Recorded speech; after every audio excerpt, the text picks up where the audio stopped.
Hello, and welcome to the Weekly Scroll Podcast brought to you by the Adventure Archive. My name is Ryan. And I'm Hunter. And today we have with us a very special guest. This is Perplexing Ruins, the creator of Fallen and a number of other games. How you doing this evening, PR? Hello. Thanks for having me on. Hello. Thanks for being here. Yeah. For those that might not know you, tell us a little bit about yourself and some things that people might know. All right. I make games and pictures for games. Most people, I think, know me for my first book, Darkness Moves, which was, I guess, officially the first adventure for Cairn. And put that out, I guess it's been almost 2 years now, or a year and a half. Seems to do okay. Then I put out some other stuff, Demon's Bane, which is another 30-page zine, I guess, adventure for Cairn. And then a bunch of small stuff, like, I guess, Tome and Ward. And I run a Patreon. Hell yeah. I guess at first people might know from my reviews. I used to write reviews for games early on when I first started. People seem to like those. Then I got excited to do my own stuff. So I started making more things instead of writing. Yeah, that's what I do. So is Darkness Moves the very first thing that you did and put out? No, I did a pamphlet for Old School Essentials early on. It was like a trifold with two inserts that fit in the middle about a traveling planar tent run by a demon. Okay. And it was pretty cool. I liked it. But it was my first thing. So that was it. And then soon after that, I put out like Dreadfort, I think, and then Darkness Moves. But those were really small, like, trifold things. Nice. And the Darkness Moves had like an LFOSR piece to it early on too, right? Yeah, it was really cool. Leo's awesome. He reached out to me. He was just getting going on his publishing thing, which is now everybody knows his books, right? Like everybody wants one. But he's like, hey, I'm going to try and do this, and your book looks good for this. You want to try it? So we did, I think, 100 print run. And I did like a limited edition version where there's a slight variation in his version to the commercial edition. Not everybody knows that. There's like a little Easter egg with a card in it, an extra card. Very cool. A few people have that. And that sold out. And we're like, whoa, cool. And we're pretty big LFOSR fans here. Yeah, me too. He's probably one of my first friends in the whole scene. And him and a guy named Eco, I think you guys know. We know friend of the show Eco just a little bit. Friend of the show Eco. Yeah, we fucking that guy's cool. Good first couple of friends to have. Eco and LFOSR. I got a couple friends who like the two of the fucking coolest guys you guys know. I'm like, oh yeah, fuck yeah, I know those guys. Well, I gotta say those two guys, they changed my life actually. So I'm kind of eternally indebted to both of them, I think. That's awesome. But it was random, I think it was through Reddit.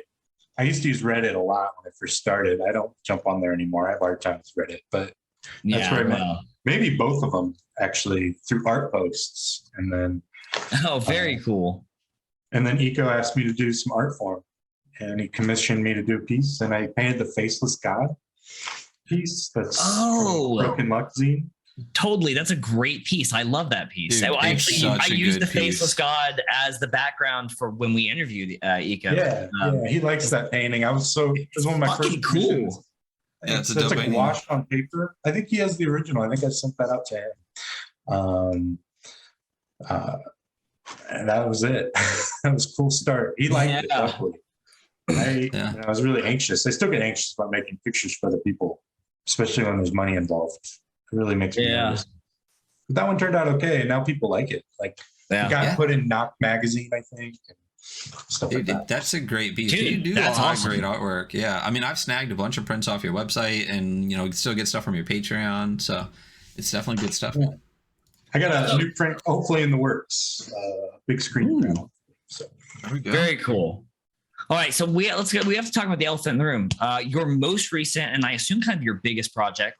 Hold on, I gotta hold the book. But I have to speaking of LFOSR, These bad boys right here. Yeah, Fallen. I mean, we're going to obviously go over it after we're done talking, and I really enjoyed going through it. Like, how would you kind of like sum up Fallen? Yeah, it's a 2d6 system, stats and skills, and it's basically rooted in 17th, 16th, 18th century, wherever you kind of want it to be. Tricorn hats and muskets, basically. Cool. Supernatural type deal, right? So you're highwaymen, rogues, whatever you want to be. You can be revolutionaries, you can be musketeers if you want. You can be, throw a civil war or whatever, or just hunt vampires and werewolves. It's kind of all of that. It was designed, hopefully, to be able to be more than a dungeon crawler. It's kind of more of a social game almost, I guess I'm starting to learn. Like it's not really so much go around and knock out creatures and loot. There's almost no loot really in the game. Right. It's more about deduction and solving these mysteries. Honestly, very much inspired by the movie Brotherhood of the Wolf. That pretty rad but kind of corny movie from like early 2000, I think. Ooh, that sounds like something I would like. I have not seen a that. lot of early 2000s movies were rad and kind of corny though. That was a great. I love that film. Like that's right. That's my jam. Like when that movie came out, I wrote a game about it 15, 20 years later. But there you go. I can't stand the martial arts aspect of it. That part bothered me. It was like some Crouching Tiger stuff got thrown in it. Yeah, that's the cool part. It's like tricorn hats and Crouching Tiger, man. And I need to add something to Fallen that adds more martial skills. That was my fault. I think that was just a bias. But I love that film, and that character is really great.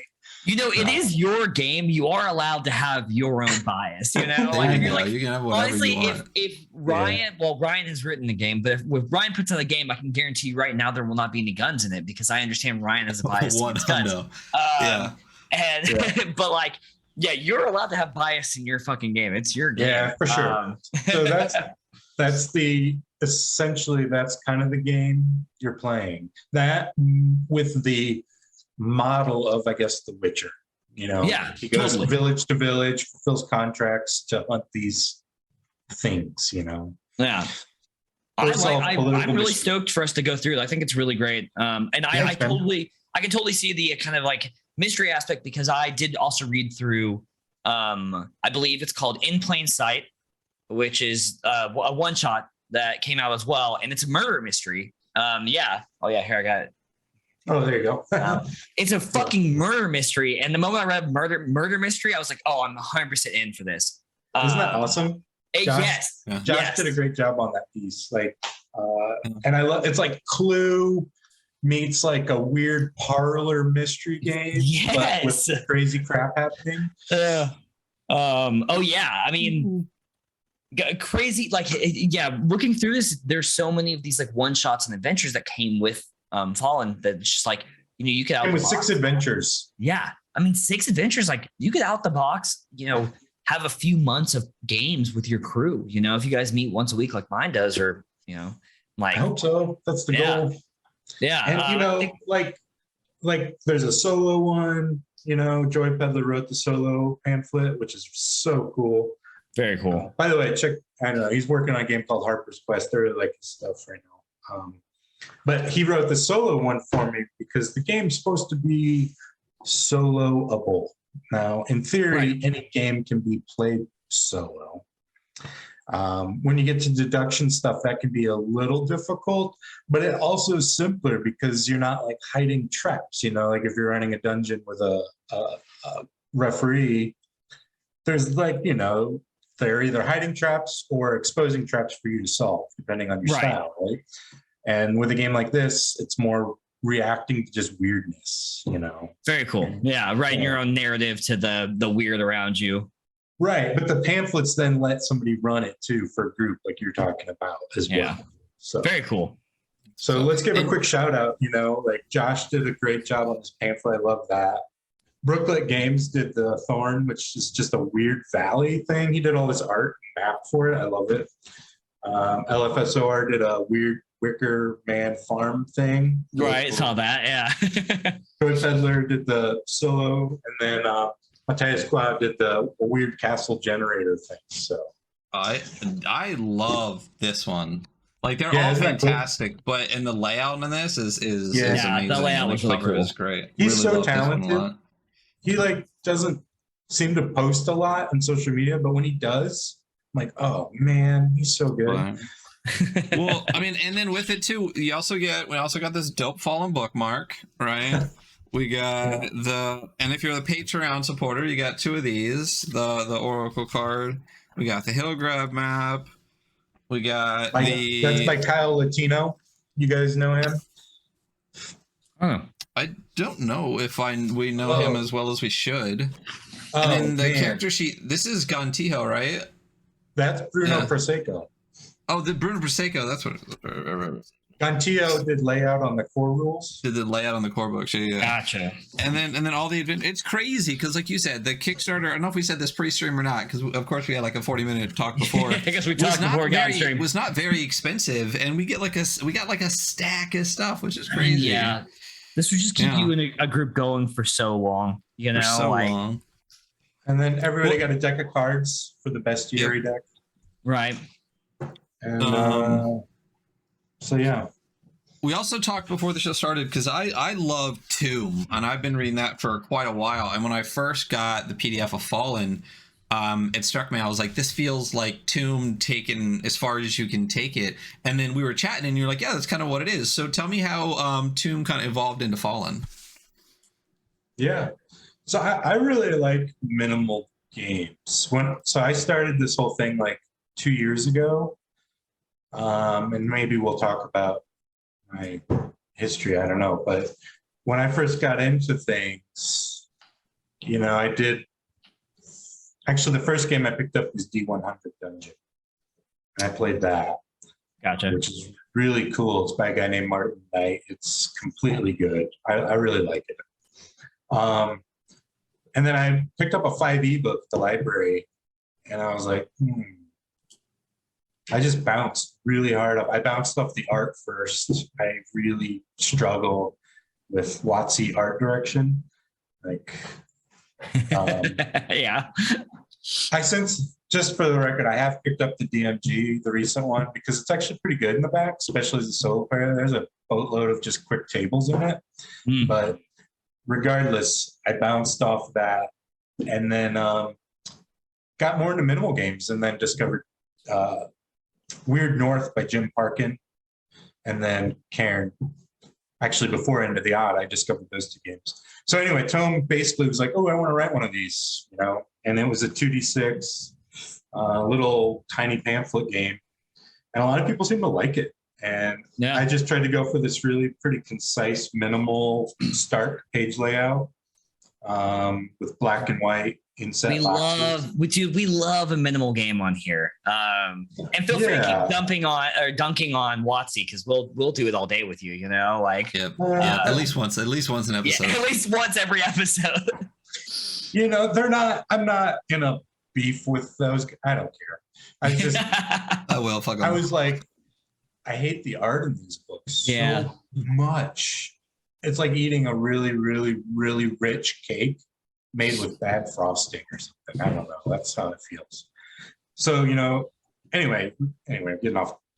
Tome is my 2d6 skills thing, you know, and you just try to hit a number and do your thing. And, you know, and it borrows from other stuff, I think, but it has real simple advancement rules. It talks about like nuance and how it's narrative, and that forms how I game. You know, I'm a solo gamer.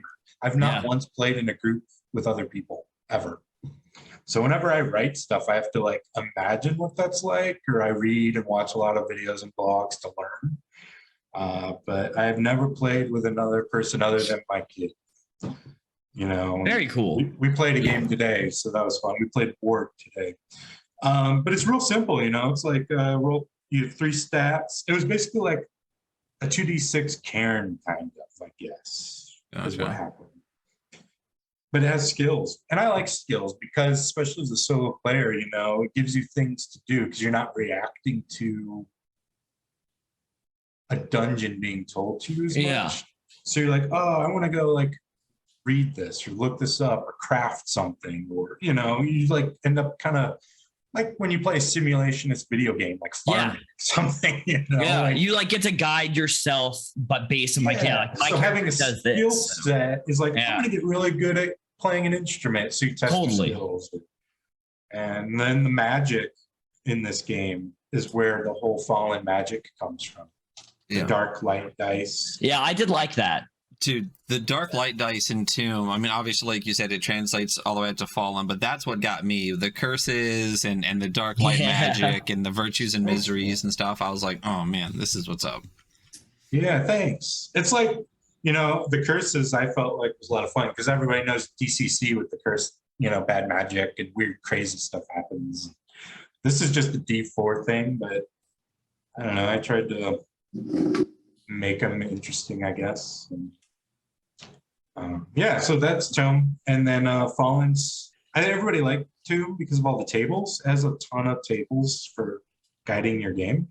Yeah. Like the whole second half of the book is tables to build adventures, details. We are also big fans of tables on the show. Like I just like them for inspiration. And like Fallen's got like a ton for like if you just need like, and man, sometimes you're just at the table and you need to just roll some dice and figure something out, Yeah, it starts with Tome. That's taken from Ironsworn. It's like the great solo game. Everybody tries to do something with an Ironsworn system to some degree, right? And mine was just the table. Sean Duncan killed it because he made functional tables that drive play. Yeah. Like really good ones, and then he did Delve, and that's just so good too. So, and then Fallen came out of that. Very cool. I was writing Tomb as a bigger game, and I went on a field trip with my family, and within an hour, the whole game changed. So that's what happened. We went to. Should I keep going? Sorry. Go. Yeah. We're fucking listening. We're chilling, man. So we went to this like living museum. Have you guys been to one of those where they have like the old buildings, old village buildings? Oh, gotcha. Like but I know what you're talking about. Yeah. So I've been to a couple of those. I love history. I'm a real nerd. I like seeing old buildings. I spent a lot of my childhood like growing up in Germany. So I just love like old. Oh, cool.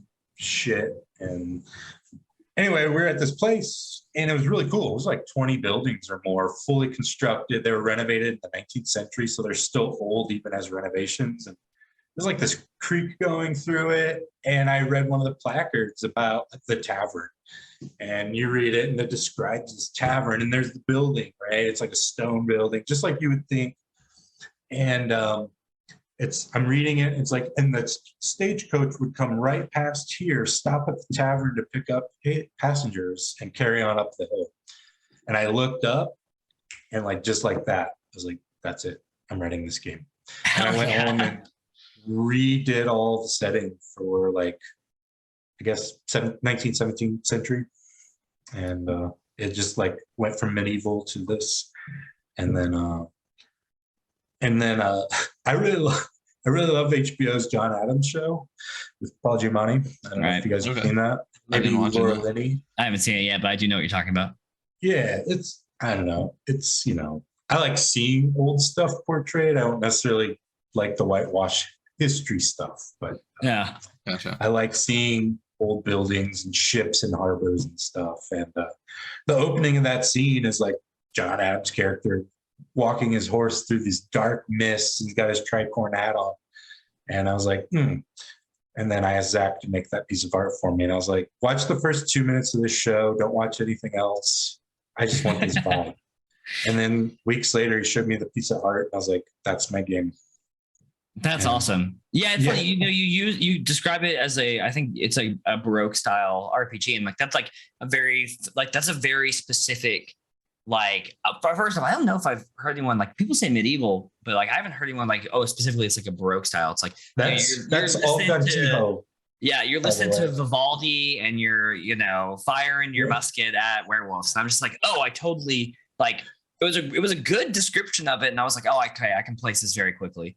That's all really Tito, actually. I can't take credit. He used the word Baroque but like you, I was like, perfect. Perfect. Because we see a lot of like medieval stuff, obviously, in the indie scene, and then we see, I mean, there's a ton of goth stuff too, and I feel like Baroque kind of hits the middle of both of those things in like a really fantastic way. Like, this definitely doesn't push into like horror, but it definitely has aspects of the creepy macabre, bit of the creepy macabre-ness to it, which is just absolutely fantastic. And it's a great time period too, right? Like, exactly, nobody's gonna lose sleep over the Headless Horseman story, but it's like weird, not goth vampire goth. It's like folk goth or something. Folk eerie goth. Yeah, totally. But then throw Vivaldi on there, I guess, right? Weird waltzy cellos while all this crazy shit's happening out in the estate grounds or something.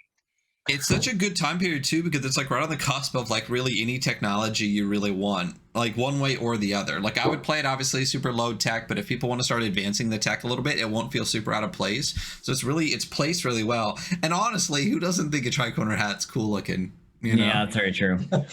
Yeah, I mean, I dig the whole aesthetic vibe of the period. The period itself sucks politically. It's horrible. Like, some of the worst stuff in our history starts there.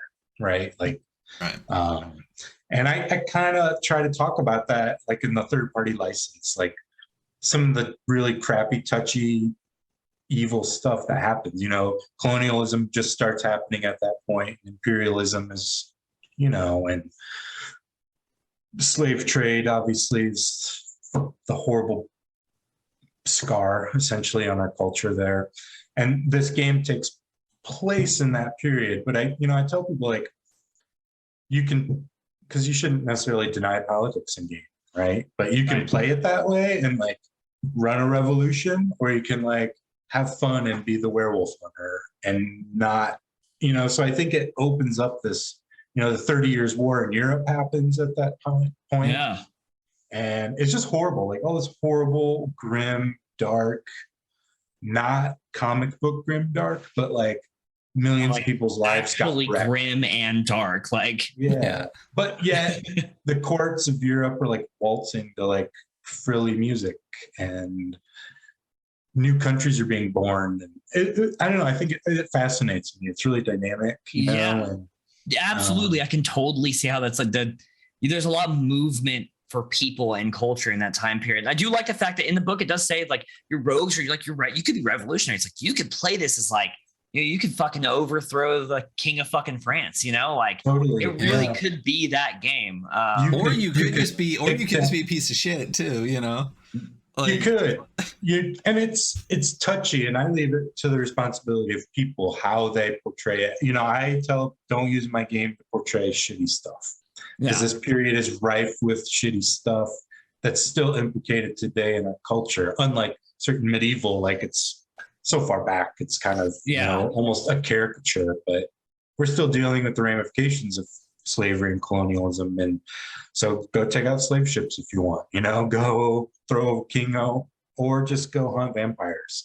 What I love about period 2 is, like, say this is right before the Grimm brothers start collecting their fairy tales, so like you could be writing your game session could become a fairy tale. Like, I keep waiting for somebody to put out like a fairy tale supplement that is Sessions of Fallen that happened where these things happened, or I think you have all these opportunities. Sorry. I think a Brothers Grimm Fallen game would be fucking dope. Yeah, it would be sick. That would be. I mean, it's incredibly and on point for the vibe and the timing. Like dude, that would be really, really cool. And there's a really healthy and like cool bestiary in the back of Fallen that you could take a tour of, and that could be your fucking That's a good idea. Yeah, I don't know if you noticed the creatures each have like a lyric or a quote in them.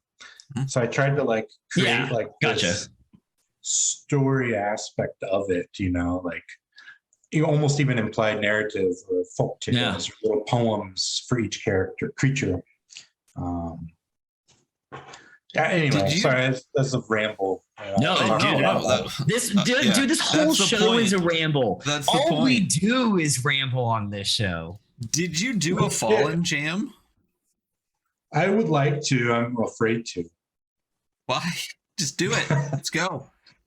I feel like the game came out, and some people just got the game like a week ago from people abroad. Okay. And it seems you guys are going to go through the books later. I know y'all do things. There are some errors in the book. I just asked everybody to forgive my typos and a few formatting errors. What happened, I'll just set the record straight. I wrote the book, gave it to Layout. Layout did an amazing job on it. And then I couldn't stop. It'd be like 2 a.m. and I would add like 4 pages. And it became this process of me being too excited about it. But I did add like a ton of content to it. So there are formatting errors and things. So forgive those. I have a really great Discord group, and they're like going through it and like posting typos and edits and fixes. And hey, first print, man. Like that's what the second print is for. We're working on the errata now. I'll be putting that out soon. A growing, living errata document. Nice. But it's actually good to go. It is. I think it's really good. I think it's really cool. It's different. And a jam, I guess I'm just worried not enough people play it. I don't know. I don't know if it'll be. Anyway, I don't know. Still figuring that out. Yeah. I mean, all you got to do is hit the button and try, man. It's just itch. You know what I mean? Yeah. And that's my. And if anyone's listening, Fairy Tale Fallen would be dope for the jam. Yeah. Just saying, just throwing that out there.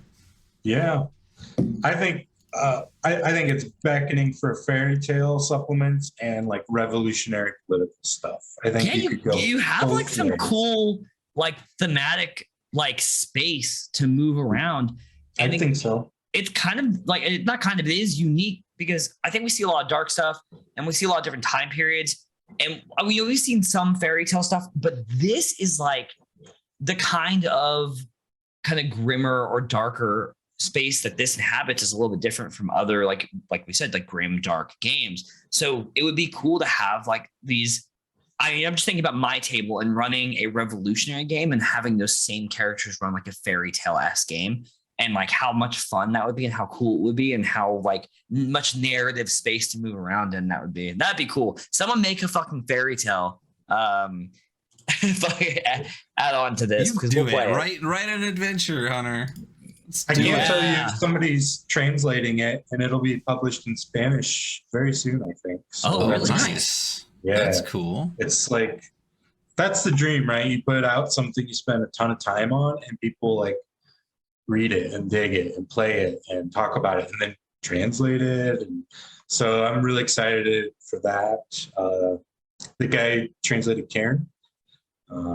He has a name I struggle to pronounce. It's a long Hispanic name, but he did the Cairn Spanish translation. Cool. And I just think that's so good. I'm really excited. Yeah, that's got to be like a very cool thing to experience. Like, yeah, my book's out here in the language that I don't even speak. Yeah, and then 1d10 plus 10. The guy who did Solitary Defilement put out a digital supplement. A character roller, so you can like just click the button and it'll populate your whole character. And then he did a second one for quests. Cool. And then the first supplement actually just came out. It's like a solo board gamification of it. Guy named Melv Lee, who has his own YouTube. He's a solo YouTuber. He just did a really cool, he made a board game out of it, kind of. So you play in the city of Hillgrove and you move meeples around. It's almost like Lords of Waterdeep and Clue and Maquis meets Fallen in Hillgrove. And you're worried about doing the jam? You got people doing this, man. That's exactly. People are doing the jam for you right now. You can do the jam in Spanish soon. I mean, board gamifying. Anyway, so really cool. It's exciting, I guess. Yeah. So there have been some nice solo reports and some nice session reports on the Discord. So, yeah, I guess so. Soon, maybe soon. Yeah. So is this? I mean, we're looking forward to it. So yeah, is this the future for Perplexing Ruins right now? Is continuing to just advance Fallen and potentially do a jam and see how it goes? Is there anything else kind of brewing in the background? Anything that you want to talk about, or are we just this is our focus? I know you said that there's some people still just getting the physical and stuff like that, so that's where the focus is right now, is just continue to get that and make sure everything's all I's dotted and T's crossed. Yeah. Actually, I just made an announcement today on my Patreon that the Patreon will begin to be more Fallen focused. Cool. It's going to be the home site. The next book is in my mind for it, and all I can actually say about it now is it's just going to hopefully be a beautiful, massive lore book full of maps and locations, and I'll probably do like another 20 creatures, and locations, and just create a giant world guide. That's what I hope to do next. So I'll develop that, Fallen 2E, and then a traditional fantasy companion to it, and then just keep putting out it. Yes, sorry, I'm nervous, so I talk a lot. You're good, man. You're fine. I want to support it. I kind of struggle when people put out a game and then another game and then another game and then another game and then another game. I don't. There are only 7 days in the week, and I really like that's one of the things that's great about like a Cairn. Like it gets all the support, and it has a world that starts to grow, and all these other people contribute. And yeah, I want that to be Fallen's case. I want it to become something people play in a year, in 2 years. Yeah. And so I'll do that. I hope to extend the Oracle card deck. I'll probably do another 20 cards. And then I always do commissions on the side. So I've been invited to write a few adventures for people. So I'll be doing that.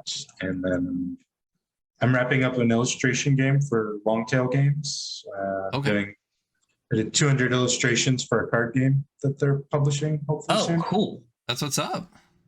Yeah. And they just they put out a couple of things. Yeah, they put out Sunderwald too, and then we're going to get a Perplexing Ruins card game. That's what's up. It's Sunderwald just funded. They put out the Tiny Tome and the business card. Yep. You know what I'm saying. Tiny Library. Yeah. Tiny Library, thank you. Yeah. So they're really cool to work with. So I'm doing that. I try to stay busy, I guess. I'm really excited for the fucking lore and map book for Fallen. That sounds sick. I mean, it'll be about. I'm gonna guesstimate. It'll be for about a year, but I want it to be the thing. Yeah. Yeah. I really like that. I love when creators can put out a ton of stuff, like Nature May puts out like a ton of stuff. But a lot of creators lately, especially ones we've been talking to, have been being like, this is the game I wanted to make, and this is the game I really want to support. Like Civid Sanctum, John Davis with Helm, it's something he wants to grab onto. Diego Noguera with Primal Quest, something he wants to grab onto. When we're talking Anna Vast, they're like, I made Cybermetal, now I want to keep expanding those worlds. It's great for players because it's like, I fucking love this game. More is not a bad thing, so that's awesome. I think you can identify with the creators then, like with Helm. I think I saw his thing where he wanted to put out like 6 more supplements or something. Yeah. And I like that because he's going to get better at the core rules probably and build it up. And then the supplements will all get really nice. And then everybody's like, I played John Davis's game. And then, I don't play world champ games very much, but obviously I'm aware of them. And like that's a world that guy's building. Yeah. It identifies with him. And Diogo, of course. I like that too. I like that. Like OSE is the number one example, right? Like he built this game that everyone loves and buys, but then it gets all this extra good stuff. You can just play it forever. There is a lot of OSE stuff. Yeah, but I think that's cool. I do too. I think that's awesome. And I think it's good for your group at your table. People, you get a group and they start playing the game and they like it. And the more comfortable they get, the more they start pushing boundaries and pushing the rules and like creating their own space in this like shared narrative. So like I like all these different games, but it is cool to have creators like you and like, and like John Davis be like, yeah, no, this is a thing that we're doing and we're going linearly with this one thing and creating more stuff for it. Because then I can just give that game like a long go, You know who else is doing that is Goblin Archives, the guy Liminal Horror dude. Oh yeah. He's, he put out this game, which I love. I think it's a cool book. It's like Cthulhu without all the baggage, it's like, something fresh, I think. Yeah. And now he's just going crazy with like pamphlets and jams, and he's trying to build like this. We need that, I think, like an investigative game that's not COC, Yeah, that's not, absolutely. The one investigative game, Exactly. And he's doing that. I really respect that. I think that's a thing that can make the scene have longevity and go the distance. And I think that's something I talk about with some of my friends. Like, we're all small creators. None of us are really rich, except for a handful do really well. How do you make longevity happen? How do you make it stay relevant other than talking about the hotness every week, right? You got to right. I don't know, like build that in, I think. Yeah.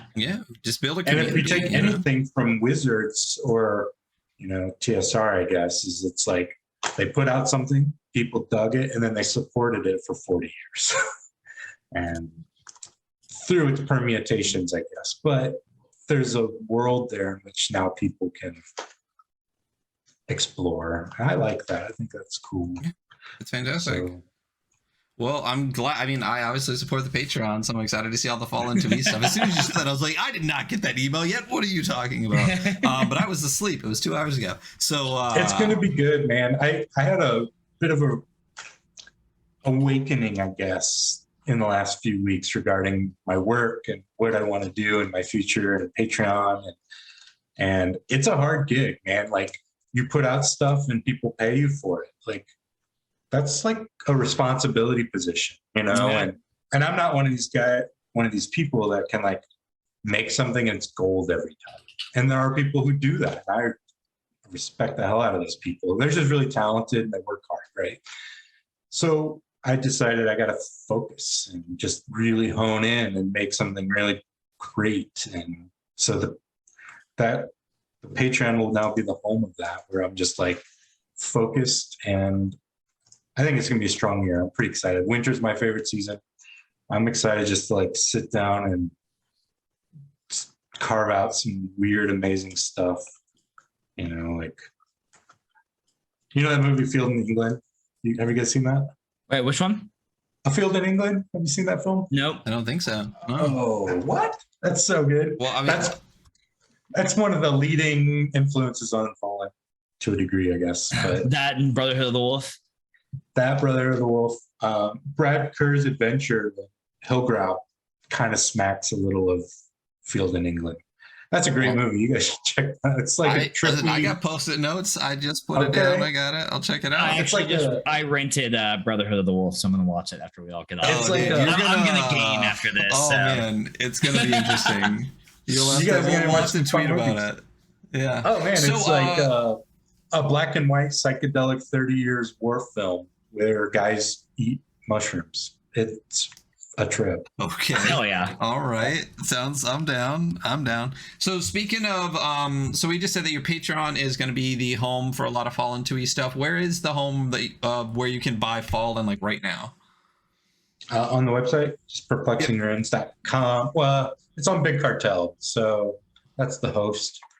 The link is through my main site, perplexingruins.com, Big Cartel or something. I'm not sure. Something like it's perplexingruins.shop.bigcartel.com because I have it open. Thanks, but if you just go to perplexingruins.com, you can just click on shop and it just takes you straight to my whole stuff. portfolio is there. The third-party license is on there, so you can like see my rules and opinions about making stuff, which I think would be great. Go make stuff if you want. You're welcome to do whatever you want. Is Ward going to still continue to be supported while you convert to Fallen, or is that going to kind of... I feel like Ward fell flat. That was a bit of, I guess your patrons maybe know. I like it. It's based off of Jason Tochi's game, 2466 system, Pretendo games. I really love those pamphlets. Those pamphlets to me defined a lot about what games could be. I think they're brilliant. But I wanted a little more chunk in mine, so I kind of mashed up Ward. But I don't know. It's not really catching on, I don't think. And gotcha. I don't know if that's. Hey, I dig it. So if it keeps coming, I'll keep getting it. So that's what's like up. The last adventure I released was basically like a crazy nun zombie crawl thing through a monastery, and there's nothing wrong with that. That actually sounds sick. There's nothing wrong with that. I was gonna say. I don't know. Yeah, it's kind of weird, but I thought, because it's kind of like you start off as like 4 small time people, unless you happen to roll like a hunter or a bounty, something like that. But you could roll a farmer, kind of DCC style, I guess. And the first adventure I really liked, Felgrave Crypt, was pretty fun, I thought.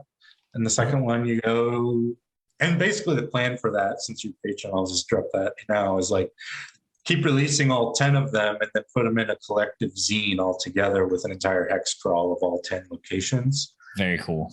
With a fleshed out zine and release a hex pack with the 10 hexes of the different locations. And that was the plan, but I don't know. I don't know if it might be too off color for what I'm trying to do. I don't know. We'll see. Like I said, I'm still a Patreon supporter, so I'll get it if it comes. So yeah. And I'll be dropping art on there. I dropped like 7 or 8 pieces last week on there. Yeah. Gotcha. So if you are a fan of Perplexing Ruins like we are and like you should be, you need to check out Fallen. Check out perplexingruins.com. You can get all the stuff that's still available, because it looks like the pamphlet adventures are sold out, and the original Ward and Felgrave Crypt bundle are sold out, but some of the stuff is still on the website. And also become a patron. It is you get a lot for not a whole lot, and you get to support a great creator. So those are some awesome places to check out Perplexing Ruins. We are actually going to jump into the review of Fallen, which we're very excited to do. PR, cannot thank you enough for coming on the show. Super appreciate it.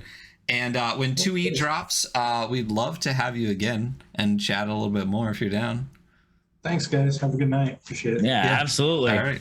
So stick around. We're going to go to a little break, and then we'll be back for the review of the game. Thank you so much, everybody. Hello, and welcome back to the Weekly Scroll podcast brought to you by the Adventure Archive. I don't know, I'm doing the whole fucking intro again. We just took a little break. I'm still Hunter, There we go. That was Perplexing Ruins.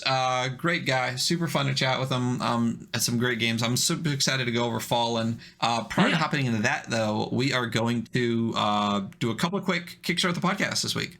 Yeah, we're just Kickstart the Podcast now that we're an hour in. So hey, we had the little interview. Let me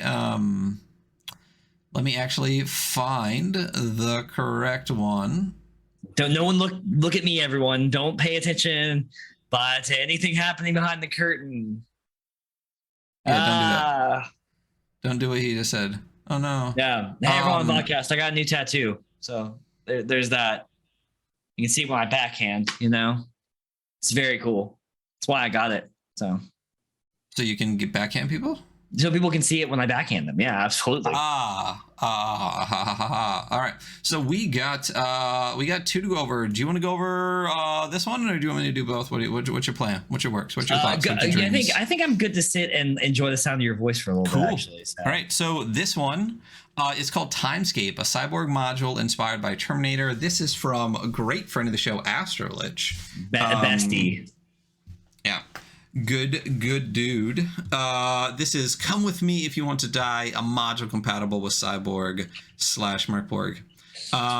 In the not so distant future, out of the unholy marriage of super AI and alchemy of flesh, a new type of being came into existence. In the year 20X9, the machines rule every aspect of daily life, forever looking to further optimize, culling the dregs of society, ensuring any threat to its existence is terminated, with either the extreme prejudice of new capitalism or by force. But the final battle for humanity will not be fought in the future. It will be fought here in present day Psy. So, dope piece of art straight off the bat. It obviously channels Terminator super heavy. but has its own unique kind of twist on it. I love the way the buildings in the back are like the way that the buildings were in the Johan Noor Akira from totally. But yeah, this project looks dope. I mean, we know that Astralich does some dope stuff. This is we do like Astralich's project. So Josh has some like, I mean, it's just like, it's fun. There's like a lot of like pop culture, like fun reference, but like, I don't know. I always enjoy his stuff. So I'm stoked to get this. Yeah, absolutely. Very, very excited for this one. I feel like my window is too. I think it's perfect. You know, I think you're perfect. Thank you. I do try. Mm-hmm. You do a good job there, buddy. Hey. And then, so Timescape's adventure of seemingly innocuous street heathens and their attempt to fulfill their destiny against an enemy that does not feel pain or fear, who cannot be bargained or reasoned with. It is after you, and it will not rest. It will not sleep, and it will not stop until you are dead. Your only way out: do what your past, present, and future selves did, and terminate Reagan. But will you accomplish that? This is an interesting shot here. It's so funny because we just had fucking Adam Bass on here. It's like in fucking Cybermail. It's like, oh yeah, the attempted assassination of Reagan and the actual assassination of Reagan. Yeah. Hey, listen, Reagan ruined America. Yeah, we the entire middle class and unions and pretty much everything. But fuck him. So this is great. I'm super excited for this. Like we said, it's Astralich, so it's gonna be good. Inside you're gonna get 4 separate dungeons to hunt for Reagan, a new type of boss, one that just can't be killed, a new class, which is a time target, another new class, which is the veteran of the future war, 4 unique weather conditions, never-ending rain, scorching heat, the fog, and pollutant snow. So real life, And some more dope art here from Brian Yaksha of the Terminator. This looks absolutely fantastic. Super excited for that. Hunter killer. It's a hunter killer. Oh, watch out, buddy. No, I was that's very funny. But no, I was saying it's not a Terminator because that is.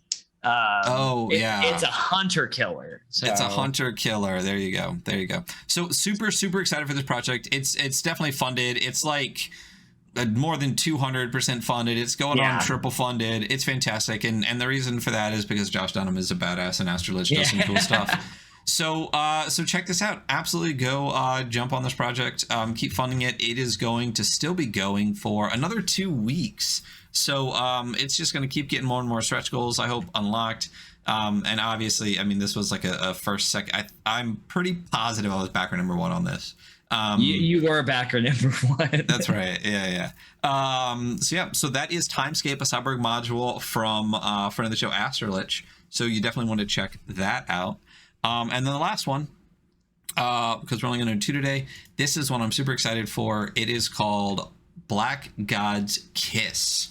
This is the RPG set, a perilous adventure unearthing the dark arcana behind Sword and Sorcery's iconic tabletop role-playing game. So, Black God's Kiss, I actually have mine, is a novel. It's a book. This is C.L. Moore. Yeah. C.L. Moore was a fantasy writer in like the 20s and 30s during like Sword and Sorcery's kind of like early ness, when it was still in like Weird Tales and stuff like that, and people at the time did not know that C.L. Moore was a woman, and she came out with a great character, Jarrell,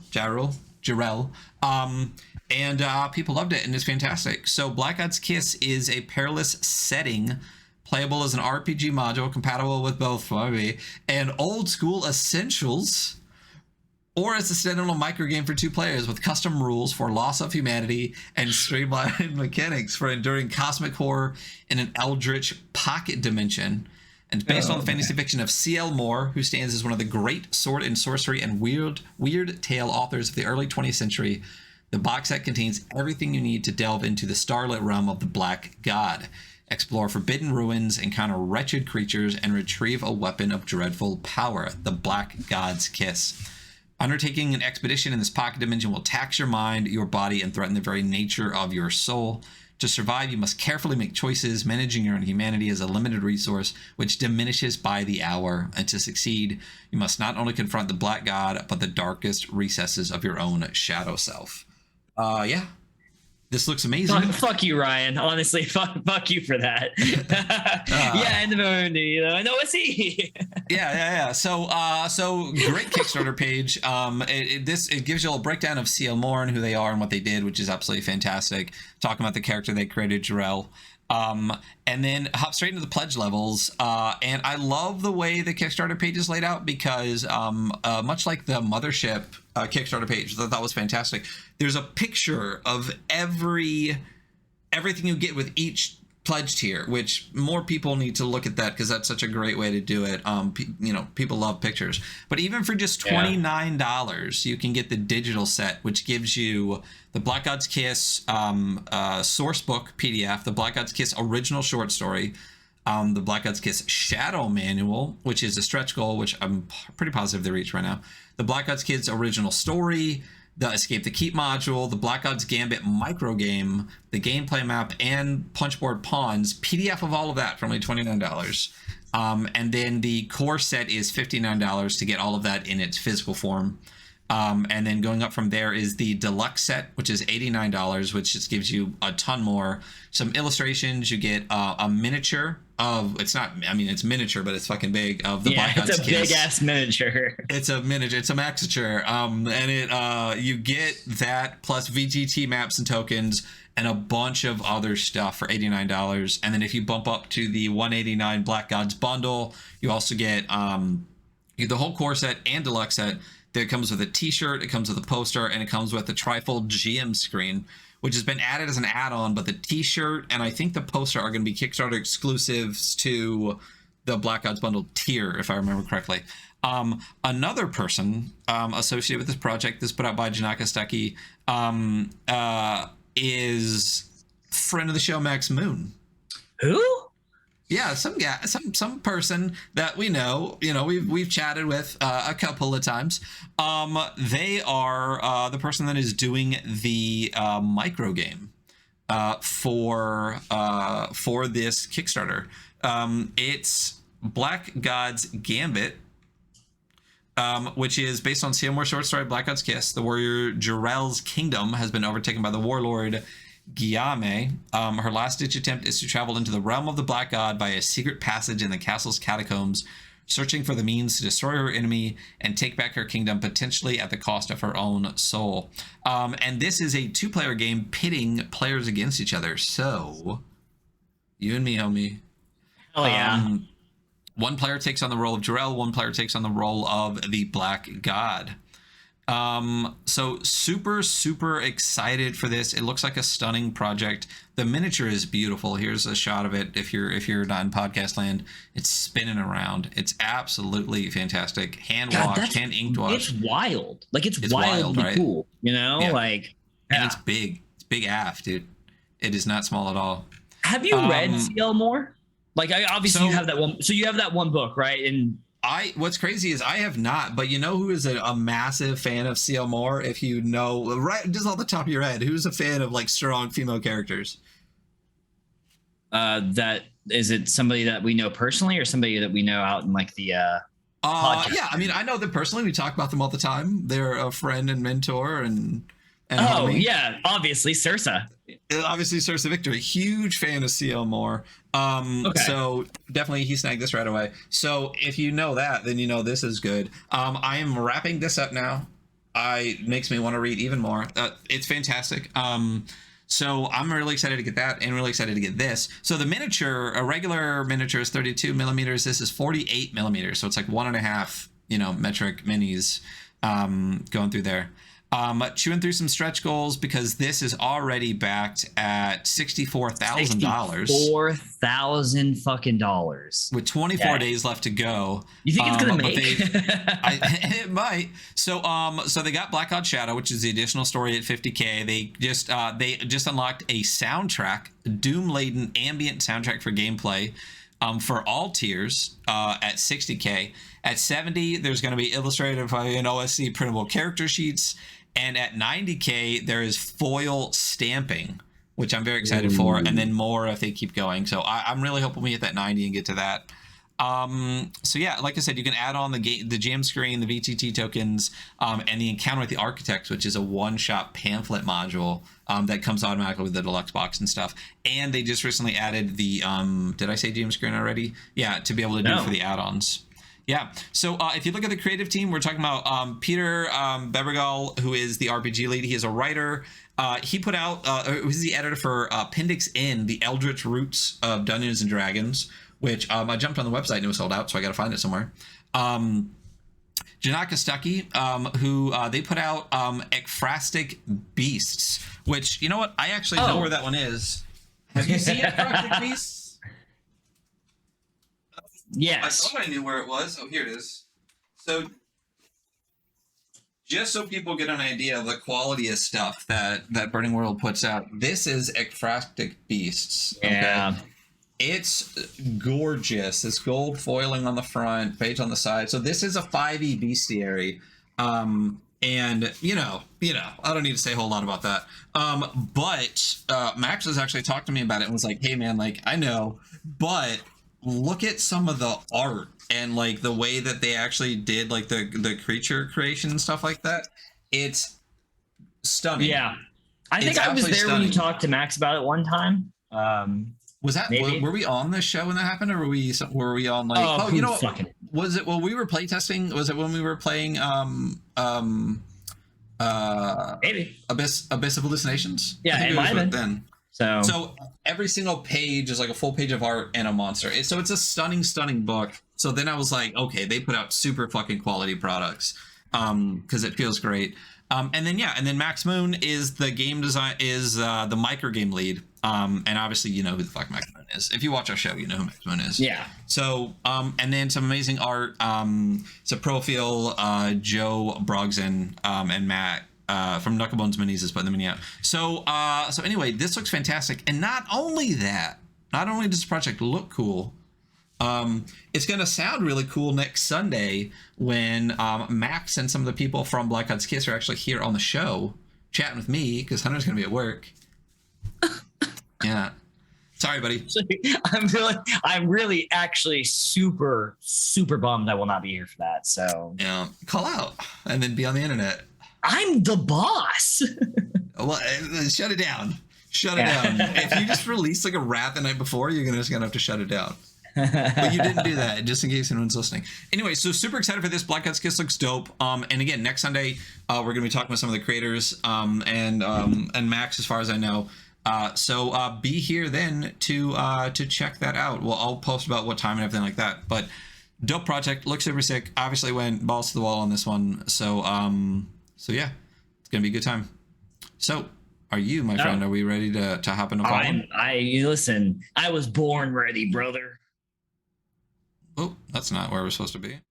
That's the one. Are any of us where we're supposed to be, Ryan? You know? I don't think so, realistically. All right. So let me just get this set on the page correctly. Which means I don't know why you're not doing the zoom to page level. No, that's not what I wanted. Man. Fit width. There we go. Look at you. Do you know that we've almost been doing this for a year? Because I think did we start in October of last year? We'll have to see when our first episode was. Yeah, because I started a little bit before you. Yeah, you did. So you might already be your first. I might already be at a year. What was our first real episode together? Not when you guessed it on like Lancer. You guessed it on which one did you guess on before that? Did you do? It wasn't the second half of Troika, was it? Yes. No, it was the one after Troika before Lancer. I don't know. I don't remember yesterday. So a year ago is some time. True that. But yeah, so our first, we need to look at when our first Lancer dropped. We'll have to do a 1 year, forget that we had a year, and then keep doing like we normally do. Yeah. Yeah. So this is Perplexing Ruins from, this is Fallen from some guy named Perplexing Ruins. We might have heard from him recently. Doing again, great. Beautiful. I'm tired, okay, and I still have to go to work tonight. Beautiful cover art. I love this. The eyeball on this guy really gets me. It's like my favorite bit. Yeah. But Baroque and grimdark fantasy tabletop role-playing game. Just this piece. It's a great piece.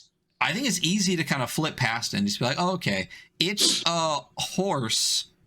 It's a horse skeleton coming out of a horse with two heads, being led by, I mean, this is not a human being, or not fully, a tri-cornered humanoid creature through a graveyard with the moon behind it. This piece is insane. It's a really, yeah. This is massive. I really like the shadowy almost texture on the moon as well. I don't know why, but it's like a very distinctive moon. But yeah, great piece. Super dope. So this is Perplexing. We talked about this before. This is the cover art. This is Zach Hazard. Fucking good job, Zach. Yeah. Also, sick last name. I don't know if it's your real last name, but sick last name to go with. It is now. And then editing from Jim Park and a layout from Guillermo Gontijo, who does amazing stuff. If you haven't looked at the things that they've laid out of the games that they've done, I actually just posted about Into the Bronze today, which is Gontijo. Oh, you did? Definitely check that out. Yeah, it's dope. Okay, so Fallen. This is not plan before we get going. It's not a super long game. Are we gonna go full review, or are we gonna go like zine review on this one? We're gonna have to do zine review. There's just not. I mean, at the end of this book, it's like mostly roll tables. There's a large chunk of really good roll tables. So it's another one of those where like we really flipped the format of the show without actually discussing about flipping the format. It's just, we've been doing these zine games and they're just so fucking good, and that's fun. It's just, again, like I think we talked about this before. I think it's a disservice to some of the games to try to rate a game that's only like 10, 15 pages of content, like besides roll tables, against a game that's like 100 pages. Like it's kind of a disservice to the smaller games.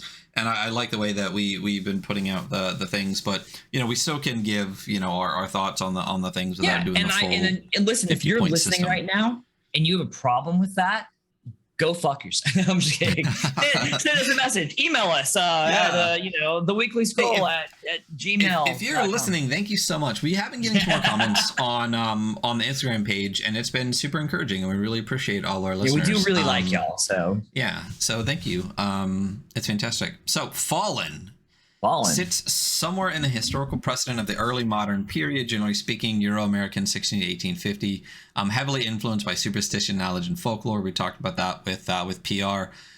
This is the precursor. It says Fallen is fictional. It aspires to catch a tone and mood more than historic fidelity. We talked about that because the romanticized-ish kind of time period is a lot different than the actual historical kind of shittiness that was happening. So channel the tone without channeling the shittiness. Don't be shitty. And this channels Karen and Ironsworn, like they said, plus a bunch of other stuff. So actually, I like the list of other stuff. So two excellent games. The Foundation were Karen and Ironsworn, but also Solitary Defilement, Perilous Wilds, Trophy Dark, which damn we need to go over.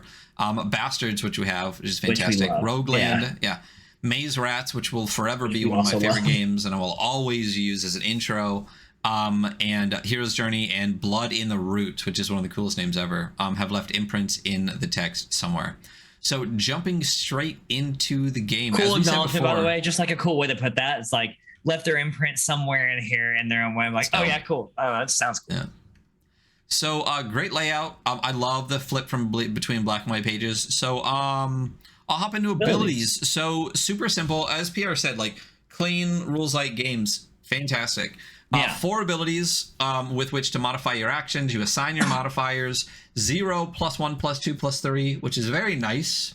Yeah. If I do that, I go -1, 0. But there's a reason for that. There are no minuses because after you assign these individual modifiers to your stats, they also function as luck, which I'm hoping we'll go back over because I read this and, I get these stuff a lot better when we talk about it because that's just how I am as a person.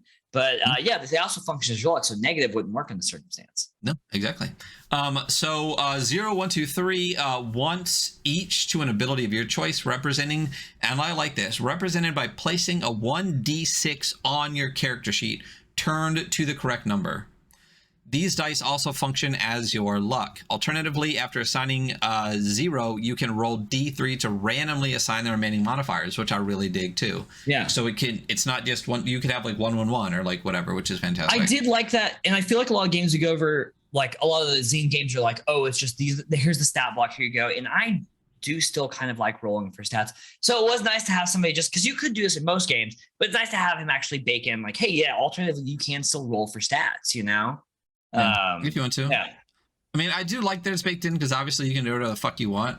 Totally. But it's nice to be given permission, you know?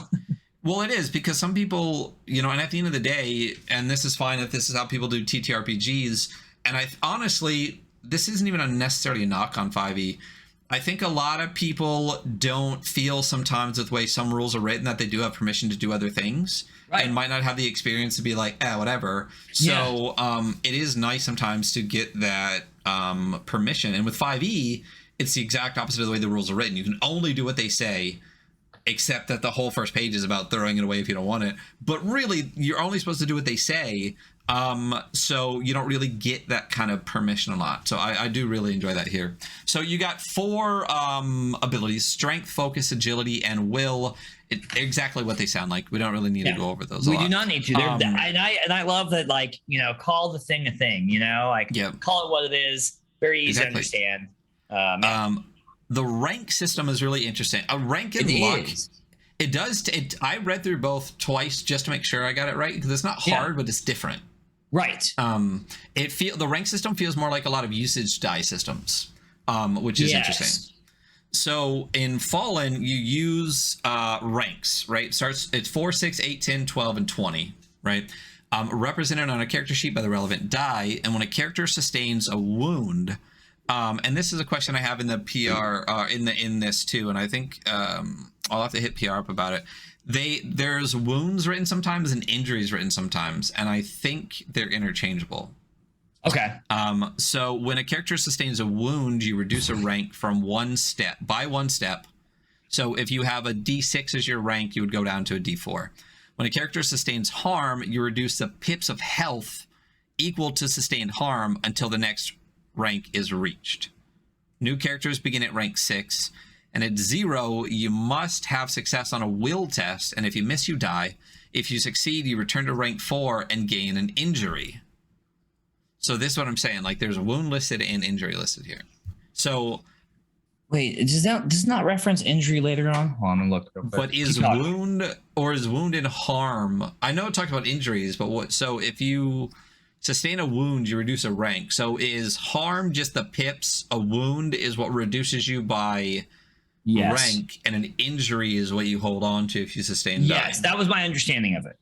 Okay, all right. Okay, so an example, which is really helpful, there's an R6. R is how it's going to denote rank from now on. Right, so if you're a 6, it's an R6. So an R6 PC takes 3 harm, meaning they remove 3 pips from their rank, leaving them with 3 pips of health remaining in the current rank. For anyone that doesn't know, a pip is what the dot on a side of a die is called. Yeah. Just in case you didn't know. Should the PC suffer 3 or more additional harm, reduce pips until you're R4. So I assume then you take a wound and it reduces you from rank 6 to rank 4. So then you have 4 pips left before you hit 0. But if you go up to 6, you get 6 pips. 8, you get 8. So each rank you can take more. Yes. Which is super fucking clever. It is. Makes total sense. Like, you know, like, yeah, you're like, oh, as my character gets stronger, the rank goes up. It's represented by the die, you know? I'm like, oh, okay, cool. Got it.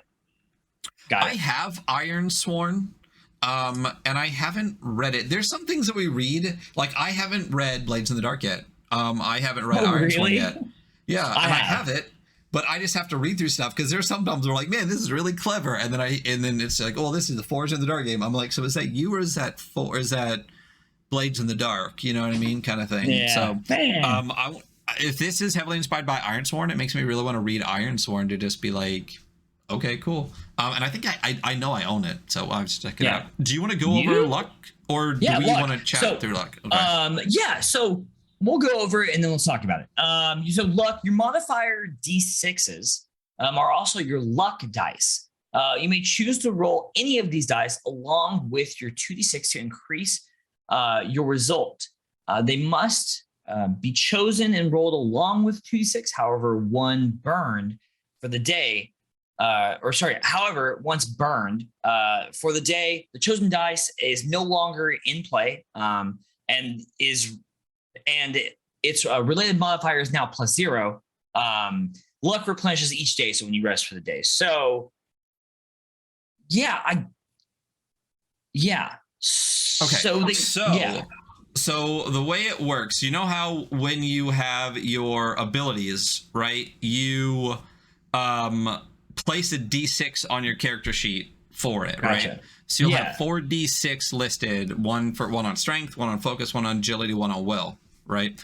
So when you roll die, your modifier to D6s are also your luck dice. Okay, so you may choose to roll any of these dice along with your 2d6 to increase the result, but it says they must be chosen and rolled along with the 2d6. So basically, if you're like, I want to use my luck die, my strength luck die on this roll, right? Yeah, so totally, I know it totally just clicked after, like, I know we're not done explaining it, but like totally got it now. So like the +2, the +0, like actually has no like bearing on the actual. Okay. No, it absolutely does. So like that goes, but that like on the actual die itself, like the die you rolled no matter what, the +2 has nothing to do with it. That just goes away after you roll the die. Right. The dice is just representative of your luck. It's not representative of the modifiers associated with it. So you have, say you have a +3 to strength, you put a D6 down with your strength, because then, at least from my understanding, so if I want to roll if I want to roll with luck on a strength check, right? I can roll 3 D6. That's my roll. But if I do that, once it's burned, my strength, as far as I understand, is now 0. Yeah, it's now a +0 to any roll, right? So here's my question. On the one stat that is a +0, do you get a D6 on that one? Ooh. That I think that was my realm of confusion. Well, I think you get one for every stat regardless, and I guess you just get a free roll. Yeah. I mean, that's how it makes sense to me, and maybe we're completely wrong, but it seems like you always add your modifier to every roll. But if you decide, okay, well, here we go. Oh, Perplexing in the chat. Take a wound, simply step down, die.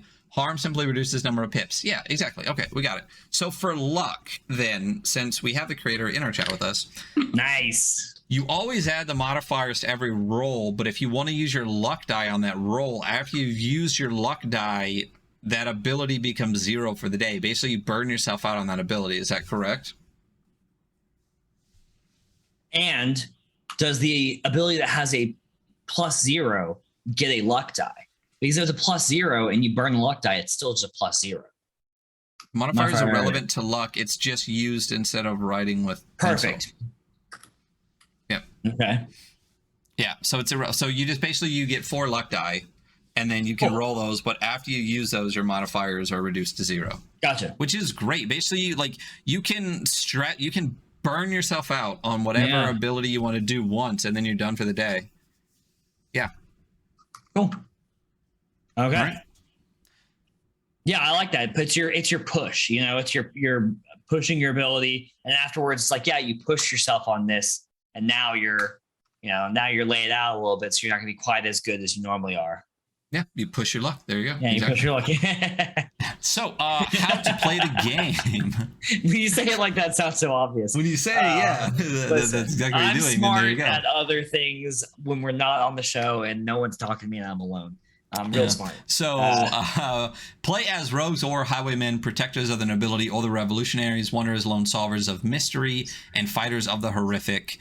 The GM is called a spinner because you are a spinner of tales. Right. And they do what GMs do, give you the atmosphere and the situation, and everything, narrate the consequences and things. Some tables may decide to share the duty of the spinner, each person thus having an opportunity to build the world and present its reality. Consider the options. If the situation can be handled without negative consequences, you succeed. Like everything. If there's no relevant consequence to rolling something that actually matters, you don't need to roll. Just succeed at it. That's totally fine. You're good. And then the base roll, and this is my favorite roll ever. Roll 2d6 plus a relevant ability score or skill level. Love me a good 2d6. You do love a good 2d6. There is an advantage and disadvantage system. So if you have if the situation is irregularly against you, you roll 3d6 and take the lowest. And if it's if you are advantaged, you roll 3d6 and take the highest. So what do the dice say? 10 plus is a success, 7 to 9 is a complication, and 6 or less is a failure. Again, my favorite system, 2d6 mixed success system. This does do a little bit different. I do really love that system. I think it is your favorite, and it's not my favorite, and not to say I don't enjoy it, because I really do very much enjoy it in a lot of situations, but I do like a higher failure rate too sometimes. So yeah, I really, really love this. I've been trying to refine this this thread on Twitter. They were talking about games, and they were talking about styles of games, talking about true OSR versus rules light versus, they called it post powered by the apocalypse. Okay. And I love the term post powered by the apocalypse. Yeah. Because this is not in any way, shape, or form a powered by the apocalypse game, right? But it does use 2d6 mixed success. So I think this would be called in the scope of that context, a post powered by the apocalypse game. And I like that phrase. I think that's fantastic. It's fun how niche we are and how niche the space is, and we just keep creating new, even nicher more niche terms. Yeah. I'm just I like it. PBTA. Yeah. But I think it's really, especially in this little niche thing, I think it's a really good way to break that down, because a lot of people are like someone might call this an OSR game, and it's well, I mean, it depends on your definition, because some people want the definition of OSR to just be basically retro clones. Fine, keep it. I know that Yohai Gall of Cairn is using the NSR, which I think is fantastic too. So between OSR, NSR, and post powered by the apocalypse, it's a really interesting. No, you have to say PPBBTA. PPBBTA. Yeah. Anyway, so violence. Combat happens in rounds. Check initiative on each round. So these are obviously the core rules of the entire games. You check initiative each round. You roll a d6. 1 to 3 foes take the lead. 4 to 6 party takes the lead. Same way Merkborg does it. PCs are either close or not. Melee or ranged. That's it. 2 ranges. Love it. You can either punch them or you can't. Attack. To hit with the melee, roll the dice plus strength. To hit with range, roll the dice plus focus. Success deals 1 wound. Complications deal weapon harm. And a miss is a -1 to the next initiative check.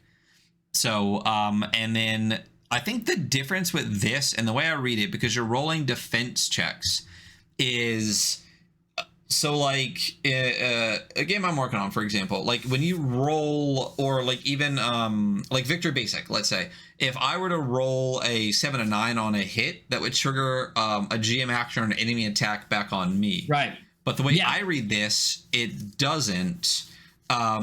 There's also defense checks, because it's not player facing.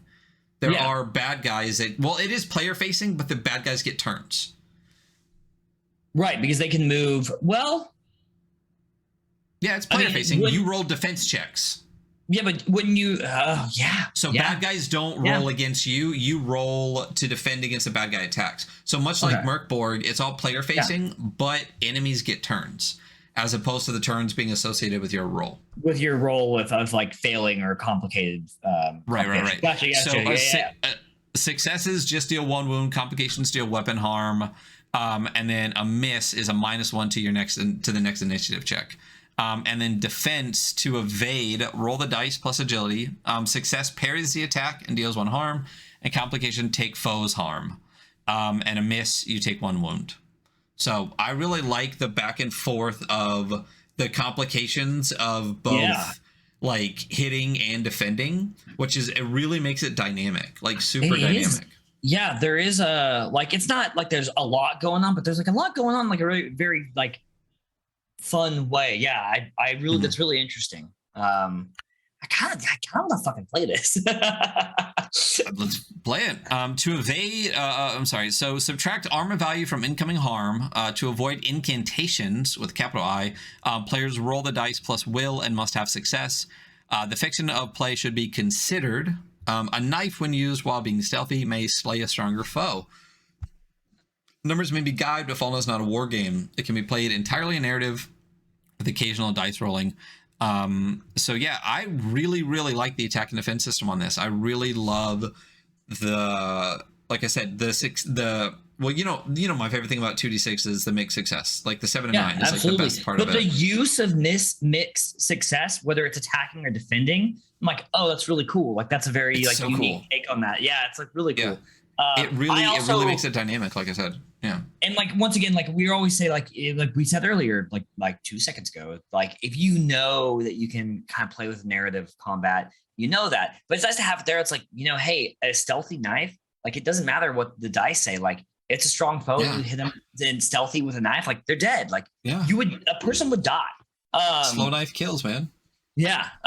So I like that's like baked in there because it's like, yeah, wouldn't that be a bummer if you like got like a really good like stealth knife kill and they stay up? It's like, well, I mean, you only did 5 damage and they have 6 health. So yeah, those kind of situations are what made me start to really move away from 5e when people are just like, nah, you got 1 HP left, or no, it's like, fuck, dude, come on, that could have been so cool. Think about how cool that could have been for that player. You know, dude, like the number of times it's like, can I just coup de grace this like sleeping dude? There's no way that I can't put a dagger on this person's neck and they live. And they're like, nah, they got like 30 hit points. Daggers only do D4.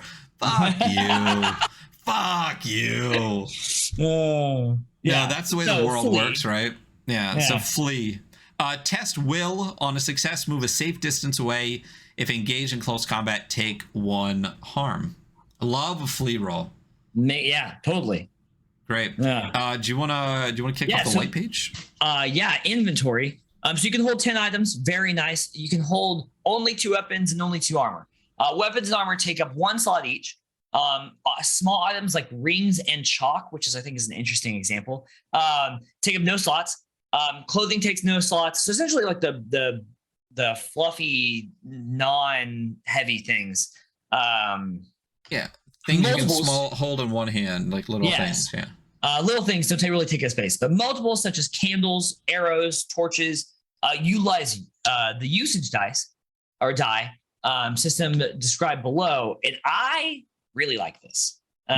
Usage are great. Yeah. Injuries take up a slot of inventory space that may not be used until the injury is healed. Another thing that we have consistently enjoyed. I'm glad that we keep running into it. I actually think it's a really cool system. Makes sense. You're a little beat up. You can carry less. If engaged in close combat, only the first 4 items are available to withdraw to you. So if it's too deep in your pack, like you're not reaching into your bag of holding and pulling out the 40 pounds deep of it, right? And then it kind of goes back up. The roll tables are like after this, I believe.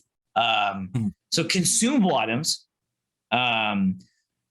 Use a pool system for small or consumable items where the items are tracked with a unified usage dice. Begin tracking at usage dice 20, so a D20. After an engagement, using consumable concludes, roll the current usage die. So if it's D20, you roll 20. On a 1 or a 2, you'll decrease the die size by 1 step. So 20 goes down to 12. 12 to 10, 10 to 8, 8 to 6. You guys have played games before. But like that's how so if you roll above a 1 or 2, you can keep using the item. But instead of having like a hard, like you have 20 arrows, it's like you have D20. And every time you roll 1, it just kind of goes down after combat. You use a bunch you weren't tracking or whatever. I think it's a very clean way to keep track of stuff without being super duper granular with being like, you have 13 arrows exactly left. You fired 5 in this combat. I don't know. I like usage die. I like it. Gear depletion. The same rule for item depletion are used for gear depletion. After a combat encounter has been resolved, roll the current gear die, and on 1 or 2, it's reduced by a step. Once D4 empties, which is, ideally the smallest die size, your gear is considered broken and beyond repair. You may attempt to repair gear at a shop before fully depletion. So if you hit the 4 and you roll 1 on a D4, it's done. But yeah, very cool. You begin with D6 coins, torches, rations, and a shoddy hooded cloak, some worn clothes, and either a fine sash, rare hat, plumage, or gloves. Roll to determine what you have.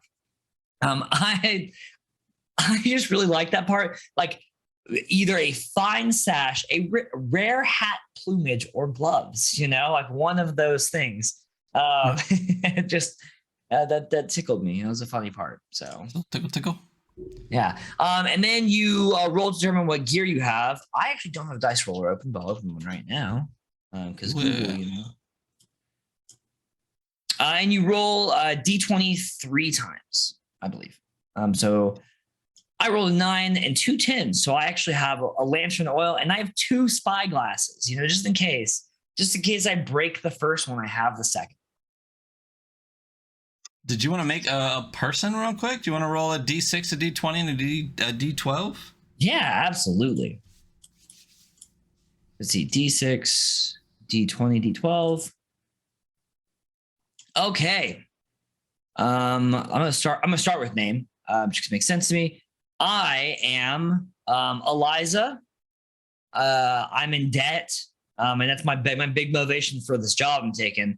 And then my dumb 08. I read that backwards. I am so sorry. I'm actually Goldina Mucker, and I'm in debt. So you're Goldina Mucker is in debt. Goldina Mucker is in debt. I'm in debt because I tried to change my name and I couldn't afford it. So check bounce. Are you talking about Godalena? Oh, Godalena. My bad. Godalena Mucker. Yeah. Those muckers. Those. Yeah. I'm part of I'm the Mucker family. I'm sure you've heard of us. Of course, we've heard of the muckers. Yeah. What do you got? You want to do one? Oh yeah, I can throw one up. You also have a weapon and protection and a random item too. Yeah, and random item. Okay. Let's see. Weapon, protection, and random item. So, Miss Mucker has a rapier, and is wearing a thin cloak.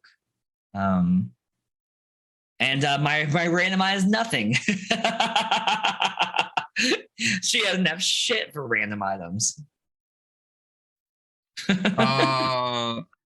D12, and then I roll D20 times 3.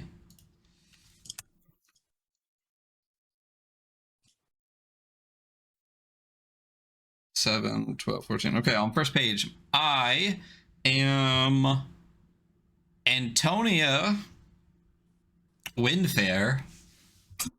I'm also in debt. And I got a sleeping bag, a writing kit, and iron spikes. My weapon is. Wow, you got way better items. I got 2 spy glasses. Oh, excuse me, I'm a Windfair. You're just a mucker. I'm just a mucker. Just a mucker. A mother mucker. I have a hatchet. My protection is unfashionable helmet, and my random item is a random pamphlet. Dope. Oh, cool. That's actually super cool. Yeah. And we'll get to why here soon. Yeah. Hyperlinks, lack thereof, just throwing it out there. Yeah. Do you want to keep going on firearms? Yeah, absolutely. Firearms. So firearms are fairly common and very deadly, and they're very much like this. Like firearms are treated like they're actually fucking guns in this game, which is good. It makes total sense. So Most encounters with human NPCs will not continue beyond the first successful roll when firearms are involved, because if you shoot somebody, they die. And that is how the world works, and that is how firearms work. Firearms cannot be fired during close combat unless you are able to secure some kind of advantage, such as stunning the opponent long enough to reload, running away and successfully hiding, having an ally successfully toss you an already loaded pistol, whatever, right? If you're firing from a surprising position, add +1 to your violence roll, which is essentially your initiative roll. So you go into initiative higher. If it's raining, add -1 or subtract -1 or subtract 1 from your violence roll. Reloading takes 1 round. So you do have to reload, which makes sense because it's a turn of the century gun, right? You bet. And for me personally, like in a setting like this is how I like my guns. They're super deadly and fairly inconvenient. This is the only kind of way I like my guns. It's kind of like that's true. Yeah, where it's like basically you get like 1 shot and just drop it because it's fucking useless in combat after that. That's perfect. Like if I'm gonna have firearms in my game, this is the way I want it to be. Yeah, this is a very good way to do it. Horses, they cost 10 coins. Remember, you only start with D6. Kind of broke. I don't know if you're quietly watching the cost of things as we're going through this, but you start with D6 coins, so that might be 3. Horse is 10. It may be ruled that a well-treated horse grants bonuses when appropriate, given the context and care afforded. Horses have rank 4 and succumb to death at 0. PCs roll the dice for their mounts to attack and evade. A PC may choose to include their own luck dice when rolling for the mount. Horses may attack once per combat and deal 2 harm in melee. Your horse can beat somebody up, just like a real horse. A mounted PC receives +1 to flee and venture tests. If concrete travel rules are desired, set horse attrition at 4.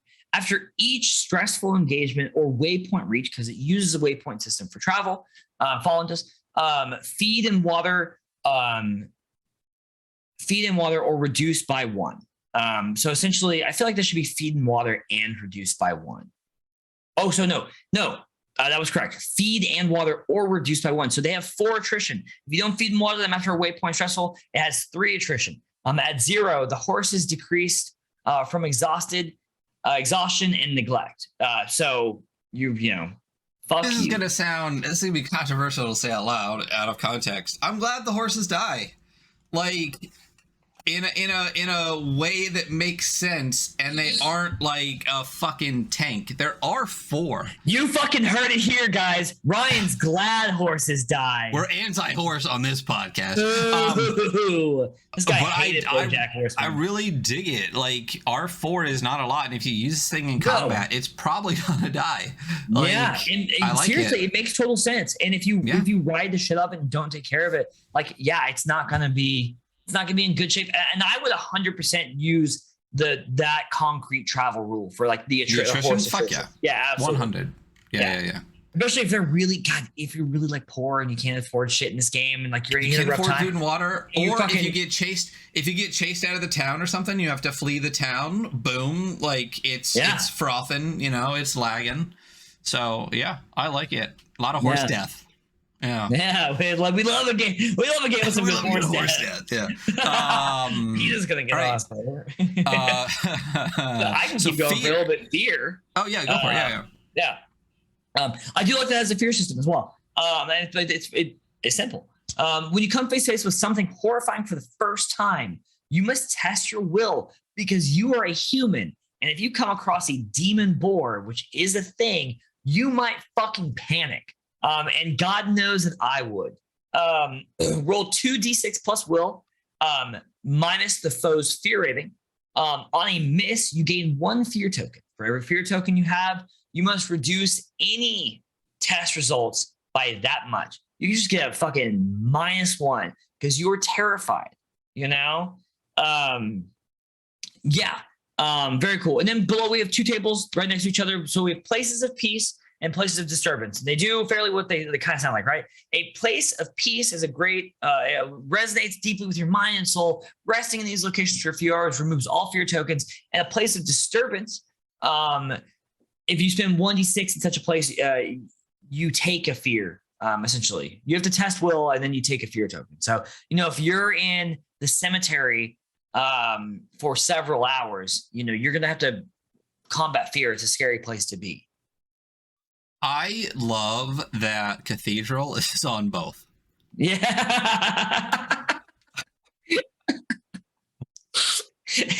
yeah. It makes sense. You read on the PlayStation Cathedral, like, yeah. And you read on PlayStation Cathedral, like, yeah, absolutely. Wait. Yeah. Exactly. Because you can go in and it could be all like gold and nice and there's people and you feel God or whatever bullshit people feel. Or you go into some abandoned, dark, open, echoey cathedral and you're like, yeah. Well, 6 is kind of the same too, flipped, right? It's anonymous bustle of the city, right? Where you just are in the background, no one really knows you. Or agitated bustle of the city, where it's that's kind of, that could be very similar, it could be the same thing depending on how you take it. It also depends on who you are too, because if I walk, there's plenty of people that walk into a big crowded area and they're like, humanity, and there's plenty of people that walk into a big crowded area and are like, I fucking hate people. Fuck humanity. Yeah. So injuries. Here is our injury table. Yes. So, it's so you roll a D4, and then on 2 of them you roll either a 6 or a 4 again. Do you want to roll a D4 for me? Oh, I rolled a 1. Dope. Cool. Yep. Roll a D6 for me. Yep. I rolled a 1. Head, you have permanent scar on your head. You have a big, from the back all the way to the eyebrow, massive scar now. Dope. People think you're ugly. That's why I have that giant unfashionable helmet. Yeah, that's right. Scar. I forgot. Yeah. Really cool. Gaping wound. Gaping wound. You roll a 4 on that injury, and you're all right. Well, fuck. Yeah. We gaping out here. Yeah. God. Okay. Cool. Anyway, you can do dueling. You can take back over for dueling. I like dueling because dueling is different. It's not just combat. It's not just violence. Firearm dueling is a I love it. We're gonna get there, but I love it. Yeah. So dueling, blades and boxing, 2 different types, and firearms, like Hunter just said. So blades and boxing, blade and fist duels happen in rounds. Combatants roll D4 plus will or half rank. That gives the duelist life points. All right. So if you roll a 2 and your will is 2, you got 4 life points, right? Before a duel takes place, determine if the stakes are to the death or honorable action, right? And the intentions. If to the death, the duelist is dead. If honorable action, then zoom the fiction out again, and the duelist reduced to 0 just takes 1 harm. Okay. Each round consists of both duelists roll a d6, a d4 plus strength. Both a d6, a d4, and strength. All right, or half rank. Whoever has the highest result strikes their opponent, reducing their life points by 1. On a tie, both opponents are struck. This is, and then on number 2, when a duelist's life points are reduced to 0, they have lost the duel. But again, they're either dead or they ain't. They're knocked to the ground. They got a black eye. They take 1 harm. Et cetera, et cetera. You move on. Now, firearms. Yeah, firearm duels happen in a single round. Love this. Opposing characters simultaneously roll a d4 and a d6. Let's do it, son. Well, I already pulled them up. I was going to say, do you want to do this? So, yeah. Yes. Okay. Ready? Yep. Well, I got my d4. I rolled a 3. So did I. Dope. Okay. What's your d6? A 2. I rolled a 4. Okay. So we'll use that as an example after we read through these rules. So I rolled 3-6 and you rolled 3-2. Okay. Yes, sir. So the lower d4 result is the first shot fired. If the related d4 exceeds the opposing d4 result, the shot strikes. If equal or lower, the shot misses. To conclude the round, compare the second shooter's d6 to the first shooter's d4 following the same process. So, and just confusingly, you just said d4 twice and not d6 and d4? Oh, okay. So to conclude the round, compare the second shooter's D6 to the first shooter's D4, following the same process. Okay, so I guess we would shoot at the same time because we tied. If dueling again, yeah, so we would tie. So if the related D6 exceeds the opponent D4, okay. So we both got a 3. Right. So I did not exceed. I rolled a 2, I think, on my so D6. You missed. I missed. I whiffed it. And totally. I rolled a 4. And that exceeds my yeah, absolutely. So there's a circumstance where we could miss both. Yeah, you could both miss, and then you both load up and do it again. Yeah. So it's kind of confusing the first time you read it out, but after you just do it, you're like, oh, okay, totally right. So we both roll 2 die, and we compare those 2 die, and you compare the 4s first, and then the 6s after. The 6s to the 4s. But I love that. That's great because I did it a few times and I missed. Like both people whiffed one round, and I was like, oh, that's fucking hilarious. I didn't even think about it when I started doing it. I was like, it's fucking hilarious. You can both whiff. So shout out here, man. Shout out that shit. Yeah. So another example, just to read through. Now that we've explained it, so it can settle in your brain. Let's say that there's purple and black. Purple duels black. Black rolls on their D4 a 1. And on their D6 a 3, so 1 and 3. Purple rolls on their D4 a 4, and their D6 a 4. So 1 and 3 versus 4 and 4. Black fires first, but their shot misses because they rolled a 1, which is the lower number on the D4, so they get to fire first against the opponent's D4 roll, which was a 4. Okay, so that's why they get to go first. But it misses because their D6 roll is lower than the opponent's D6 roll. Theirs was a 3, their opponent's was a 4.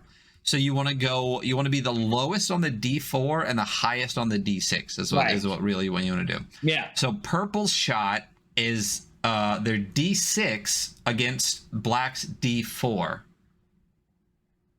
So depending if the duel intention is to the death or honorable action, black is either dead or takes 1 harm. Boom. It's great. I love that it's a completely separate mechanic for both, but that firearms I do too. It's such a fun, like, and when you have those instances, it's like, it's narratively, it's great. Well, and not only that, it's not like I've run PvP, just have fun dual combat in 5e before. You got your fucking bullet sponges. Yeah, it takes all day. It's rough. It's just a roll off, and a lot of games make it you're just whoever's dice roll higher, but in this is good back and forth. Yeah. Well, the firearms one is just whoever gets shot first pretty much dies. Right. But the blades and boxing one, I love that you're pretty much only going to have like at most 7. At most you can possibly have is 7 life points. But you're generally probably going to have more like 4. So it's not going to take forever. It's going to be a couple of rounds and that's it. Cool. So I had some questions on skills. Cool. Maybe not skills, maybe something else. But we jump into skills. Yeah. So skills, you're distributing 5 points among whatever skill you choose. Skills level max out at 4. Did you have any skills specifically that really stood out to you that you liked? Because you know which one I'm going to pick. Oh, you probably picked some fucking magic shit. Yeah, you bet I thought. I'm a little magic boy, motherfucker. Incantation, I assume that's what you're gonna go for. I would take incantation. I would max out incantation to 4, and then I would take 1 in like stealth or venture. Yeah, I would really want to think about what I want to do for the character. So basically, your skills, and then we'll read through one skill each and talk about what they mean. So there's creature mind. Natural creatures sense something in you, which makes them curious. There's diplomacy, exploration, crafting, healing, lore, incantation, mending, investigation, stealth, survival, and venture. Depending on what we want to do, I'd probably throw into like stealth, and maybe like either diplomacy or venture, or no, stealth and investigation. But I'll read stealth first, and then you read incantation because it's different, and we're going to go over incantations again later. Right. So for like a standard kind of skill, stealth is steal it, hide it, sneak past it, right? So on a successful stealth roll, you achieve your intended goal, which means you sneaky boy. On a complication, you achieve your intended goal, but you roll a 1d8 on the suffer fate table. And on a miss, you suffer fate. So let's jump to the fate table and we'll explain that real quick, and then we'll come back to incantations. So there is a suffer fate table, which is exactly what it sounds like. You suffer some type of fate. So if I were to roll a complication on stealth, I would roll a 1d8 on the fate table. Let's see what I get. I got an 8. So I am shaken. I take 1 fear token. Something about my sneakiness shook me. And that sucks because a fear token, we said, it reduces all actions by a little bit. By right? 1. Yeah. Yeah. You got +0 to a stat and you do something. It's like, well, you have a -1 now. So that sucks. So suffer fate. Resources are wasted. So there's one is resources are wasted. 2 to 4 is a new development that complicates things. 5 to 6 is something of value is permanently lost. 7 is you or someone you know is thrust into immediate danger. 8 to 9. Oh, I rolled a D8. What did I do? Let's try that again. I rolled a 4. So a new development complicates my situation. 8 to 9, a new adversary or environmental effect or conflict is introduced, and 10, shaken, 1 fear token. So a lot of the misses or complications are rolling fate, which is awesome because they're very narrative driven. Like absolutely. Like something of value is lost, okay, but a new development complicates the situation, or someone is thrust into immediate danger, means like if I roll fate for stealth, then as I'm sneaking, someone could have snuck up behind my buddy I just left behind as I'm moving forward, and you're like, oh shit, and then there goes the whole thing, all based on the fate roll. It's dope. I really, really like it a lot. I very much like this. All right, so incantations. Incantations. What do you know? I picked magic because I am the forever GM and I like breaking the rules when I play, and magic allows you to do that. Spellcasting, arcana, the occult. See incantation for more details. So on a success, you roll any number of available dice in your pool, and we'll go over how the pool is built because it's the next section. Complication, choose and roll only 1 available die. On a miss, you take 1 fear token and you roll a curse. Which shout out that. That's cool. Which we'll probably get down and roll a curse here in a little bit. So that's incantation. It's a lot deeper than that, but we're about to go through it. So I feel like all the other ones are really straightforward. I actually think venture is a really good one. Because it really has to do with like the waypoint, like you travel waypoint to waypoint in this game. And so venture, undertaking hazardous journeys, travel distance is measured in waypoints. Venture rolls represent the time, danger, and discovery. Discoveries experienced whilst underway. So on a success, you reach a waypoint safely. You roll your use die. Roll 1d20 on the in the wild table on page 18, not hyperlinked. Complication. You reach a waypoint with difficulty. You roll your use die. Roll 1d20 on the in the wild table, and then roll 1d6. On a 1 to 4, you suffer fate, and on a 5 or 6, without further events. On a miss, travel proves treacherous. Reduce all your use die and suffer fate. So that fucking sucks. So explain that to me, because the usage dies in some of these, is it everything that uses the usage die is reduced? I think so. My understanding is that like I thought use die is like across the board. Like your items, like all of your items that have, I don't know. Maybe perplexing story here. I assumed each individual item would have its own usage die system. It's not like all of your items reduce at the same time. Yeah. Are you getting the blinkies? Yeah, my power's flickering, and there's a bunch of storms here right now. So if you lose me, know that I still love all of y'all. All right. Sick. It's a universal usage die, so everything is on one universal usage die. Okay, that makes sense. Okay, cool. Awesome. My first question was just the wound injury thing, which clarified really easily. The second was the usage die thing, and that clarifies every other question by just saying you have one universal usage die, not individual ones. So perfect. We'll get through incantations before I lose you, and then I'll just cruise through the rest of it if you bounce out. Cool. Perplexing to the skull can also be up to Spinner's caveats as well. So, like everything else, like, you can shape the narrative as makes sense for your group or which I always really appreciate. Incantations. Magic in the World of Fallen is so magic in Fallen is like very there's dark and there's light, right? When you take points into incantation, each point is one die, either dark or light, that you add to your pool. Magic is earthen, it's elemental. It's you're incanting, it's incantatory, which I really like. I think it's a very cool style of magic. It fits in very well with the setting. Magic is powered by the godly and the demonic. Incantations are dangerous, mercurial, and unpredictable, but can offer immense advantages to players. So it takes one of the incantation skill. You get one die per level, and that adds to your skill level, and that adds to your dice pool. And that kind of just represents your access to raw magic. When you roll the dice pool, choose the incantation that corresponds to the results. Results according to the adjacent table. On a 3, on a light die, grants access to ward, web, or bone. Or 2 or 4 on the dark is. I'm not going to go through all the ones that are 2 and 4 on dark. Or sorry. Wait, did I read that right? On the 3, yeah. Well, I got confused somewhere in there. I'm also very tired. Are we good? Roll the dice pool. Choose incantation that corresponds to the result according to the adjacent table.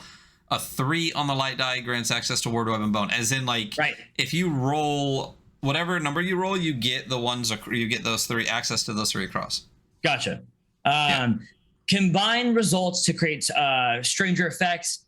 Interpret, paint the effects with words. Use the incantation skill as many times a day as you have dice remaining in your pool. So if you have 6, you can essentially cast 6 spells.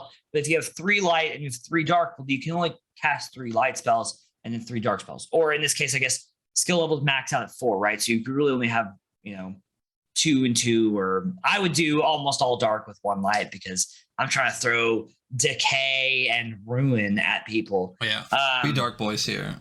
Yeah, we're little alt goth boys. So on success, roll any number of available dice in your pool. Complication, you only get to roll 1.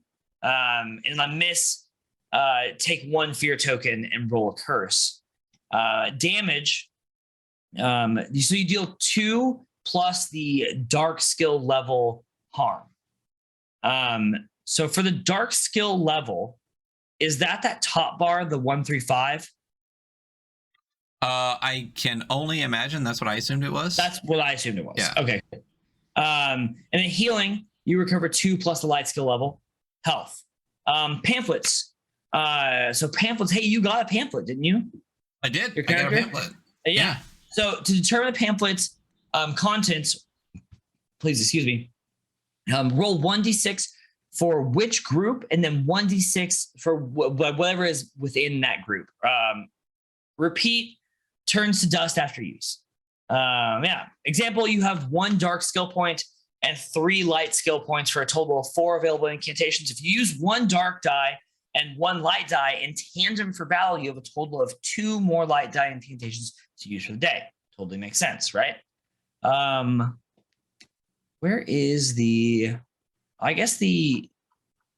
pamphlet's on page 18, huh? Yeah. And Perplexing said you invest incantation points into either dark or light. Okay. Gotcha. Gotcha. Cool. So I want to roll on the curse table.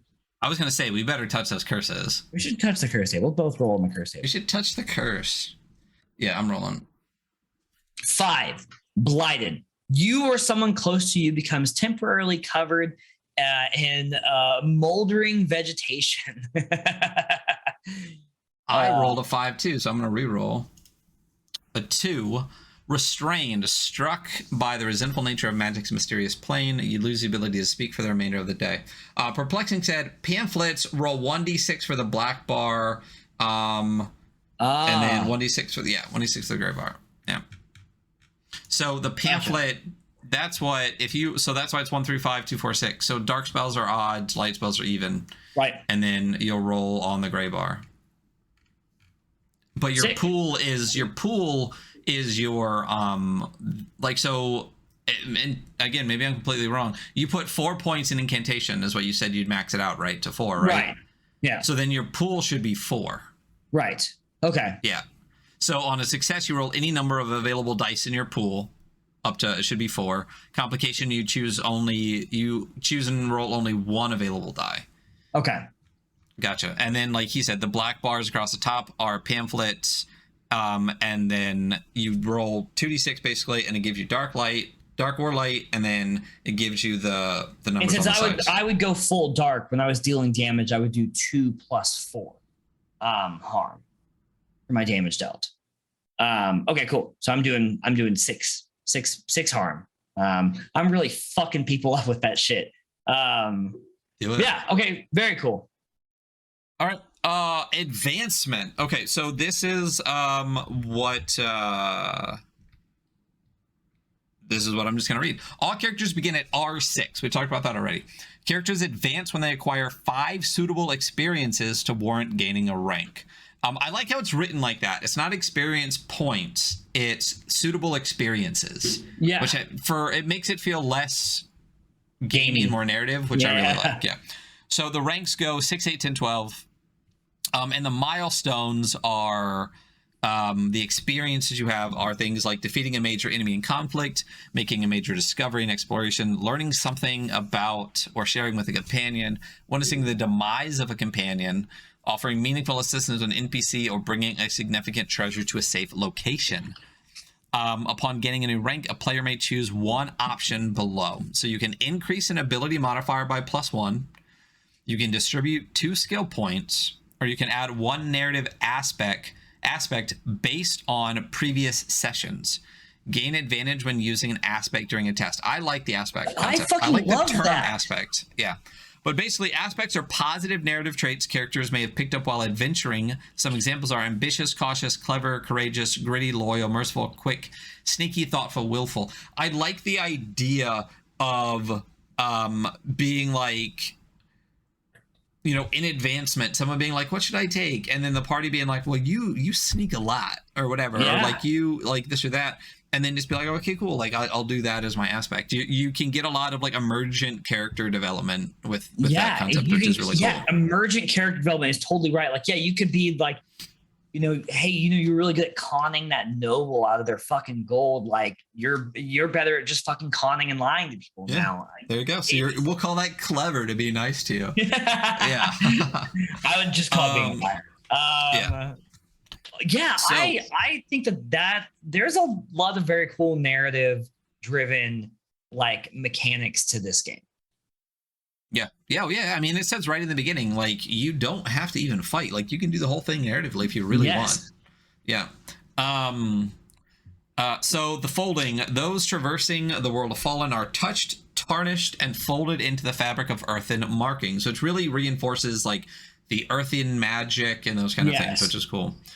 To exist in the planes where darkness and light are born is often met with melancholy, but those able to persevere become tarnished, an odor, a covering, a molding that marks the spirit of one's growth. Yeah, I love a nice patina. Upon each advancement, a character gains 1 tarnish point. These points are used to grant permanent enhancement to equipment or items. To create your own enhancements, the effect should be earthy, cosmic, philosophic. The items enhanced thus should have taken place in the adventures, having had the opportunity to become tarnished and folded within the fabric of the connected universe. The degree of its power should be reflected in an appropriate cost. So do you want to pick some of these tarnishedness? Yeah, which one was I looking at? Funny because I was looking at Blight Touch, which is almost the same as being blighted. You know, it's like your weapon inflicts harm and causes flesh of the target to begin growing pus oozing pustules. Armor will be resistant to acidic and corrupting effects. Liquid poured from a vessel on a full moon will become poisonous liquid silver. 3 tarnish points. I'm reminded constantly that we're like 85% the same person, because that's obviously what I was going to pick too. I will take, I kind of like, we can do 2, but I like bone grafted. A tarnished melee weapon causes +1 harm to targets. Tarnished armor increases armor value by +1. While using this item, you have a 50% chance to heal 1 health lost by melee damage instantly once per day. And that's why it's 4 tarnish points, because it's a beefy fucking that is one. A good one, you know? Increased harm, increased armor, and a 50% chance to heal instantly. That's dope. I really like Space of Shadows too. That's one I want to talk about too. It's a 2-point tarnish one, so it's achievable. You may call on the item to engulf yourself in a shadow sphere 12 feet in diameter, giving +2 bonus on defense rolls to all enclosed and 1 free action. Last 2 rounds of violence while in the same location. You take 1 fear token for each use. So there's a trade-off there. There is. It's so dark, it's hard to hit you, but also you're fucking. It's like it's kind of terrifying. It's terrifying. You know?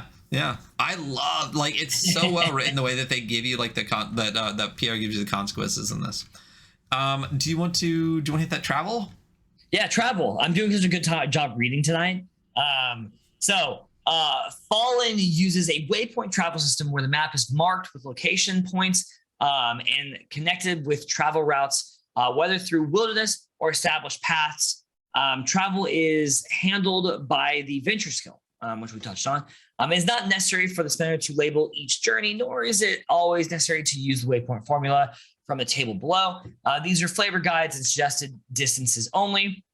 Travel will happen based on the venture result and should be narratively constructed between rogues and spinners. Rolling may not even be needed. Present information, challenges, and encounters, be they social or violent, to build the world and action together. Right? If you're traveling through a war-torn area, or you might just come along something like an encounter, you don't need to roll for it. Like, you're not getting through this area clean. Like, that's impossible. You know, when venturing or exploring, the party chooses a different member for each space to roll. This assures inclusivity and makes sure not one rogue becomes the designated mover. If you play solitary mode, the formulas may offer more structure from which to springboard your actions. I love this system as a way to move between points, and I like that it moves because some people do have venture points and exploration points and stuff like that. So someone, like, you're not just going to be like, all right, I got 4, I got 10, I got whatever. Like, I got, everyone has to do it. I really like that you basically create, like, obviously you can do modules, but like you could just not, and then just have like a series of encounters set up, like if you want to do them or whatever. And if someone rolls like a perilous or whatever, you just pick the perilous one. And I really love that it really can completely change the narrative every time you move. It's really neat. One thing I just want to say real quick, Perplexing did say that they wanted to point out, even if you reach your max rank, which much like usage die, once you hit like a D12 or whatever, or whatever the max rank is, 20. You're not, so you're not ranking anymore, but you can still advance and gain other bonuses such as tarnish points. Yeah. So you can still keep advancing once your rank is maxed out, which is cool. Yeah.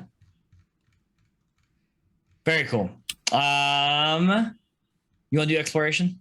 Sure, yeah. Exploration. And there's a cool map here at the top as we get in. And it took me half a second of my brain to go, wait, what? Because of the letters. But it's a location point, and then you start at A, and then it splits into, like, to the left you can go B1, and to the right you can go B2. And then after that, B1 goes to C1, and B2 goes to C2. And then C2 goes to D1 or D2, but then C1 comes back to D1, and then D2 goes to DE. I don't know why anytime I look at, like, those kind of maps, like the Simple Dungeons for Bastards does it too, but anytime there's like the connected point thing, my brain just feels good about it. It feels almost like a sigil. Oh, it's a really easy way to think about stuff. Like, it really, you're like, okay, totally. So exploration. No, explorations of locales and points of interest functions much the same way as overland travel. When a new location is encountered, the spinner may want to determine the number of spaces it contains, and you can use the following table to randomly ascertain the nature and other details, like their theme. Each time the party progresses through a locale, follow the procedures described in exploration. When all spaces have been explored, the site is considered fully explored. I love that again, you can just put the dots on, and every time you roll, you can be like, okay, you go to B2, nothing really happens. You go to C2, oh shit, this is crazy. Oh, you go to D1, it's kind of a thing, you know? I love that you could just roll and determine the entire location just randomly. Yeah, absolutely. I think that's really cool. So on a success, PCs reach the next space using the tables, narrate the spaces, players can investigate, react to presented narrative, and choose to continue. On a complication, PCs proceed to use space, or proceed to the next space, but with minor difficulty, and roll usage die. Use this opportunity to present puzzles, NPCs, encounters, or traps, or generally enhance narrative. And on a miss, no meaningful progress is made. PCs roll the usage die, and one random PC suffers fate. Spinners should use the table results to dial the tension and danger. This is where the mini surprises can endanger the situation. I love that. Like, I really, really, it's such a good way to keep their narrative like fresh and interesting. Yeah. Locations and adventures. Locations can be simple or complex as what serves their need. It can be dangerous, ruin, or it can be, you know, whatever you like it to be. Otherwise, you can just decide its theme and nature. If writing an adventure for Fallen, it should be coded in atmosphere and narrative. And if it includes points of exploration, consider writing a small table for each node that can randomly flavor it, which is exactly what I would fucking do. Like, instead of necessarily writing every single spot, just give lists of what could happen and let people play it out themselves. It could be different every time then. So very true. Oh yeah, there are a ton of generators at this point. I mean, it's just pages and pages of generators. We're not going to go through all of them, but they've been kind of mentioned throughout the entire book. So there's Into the Wild table, in the Wild, in the City table, themes, natures, room types, taverns, NPCs with positions and personality traits and interactions, hirelings, rivals, quirks, operations like actions and motivations, what, where stuff, esoterica, which is fun and interesting. There's like a I think it's 100 table for that. Adjectives you might need to use. Yeah, verbs you might need to use. Artifacts, treasure, and trinkets that you can find. There's miscellaneous things, elixirs. Yeah, there's some good stuff in there. Pages and pages of generators, and if you take the time to sit and read through all of them, they're so good. Like, I find those kind of things like hard to write because like you want everything to sound cool. Everything sounds cool. Like, they're really well done. Absolutely. And then we get to bestiary. So quick breakdown of how they work.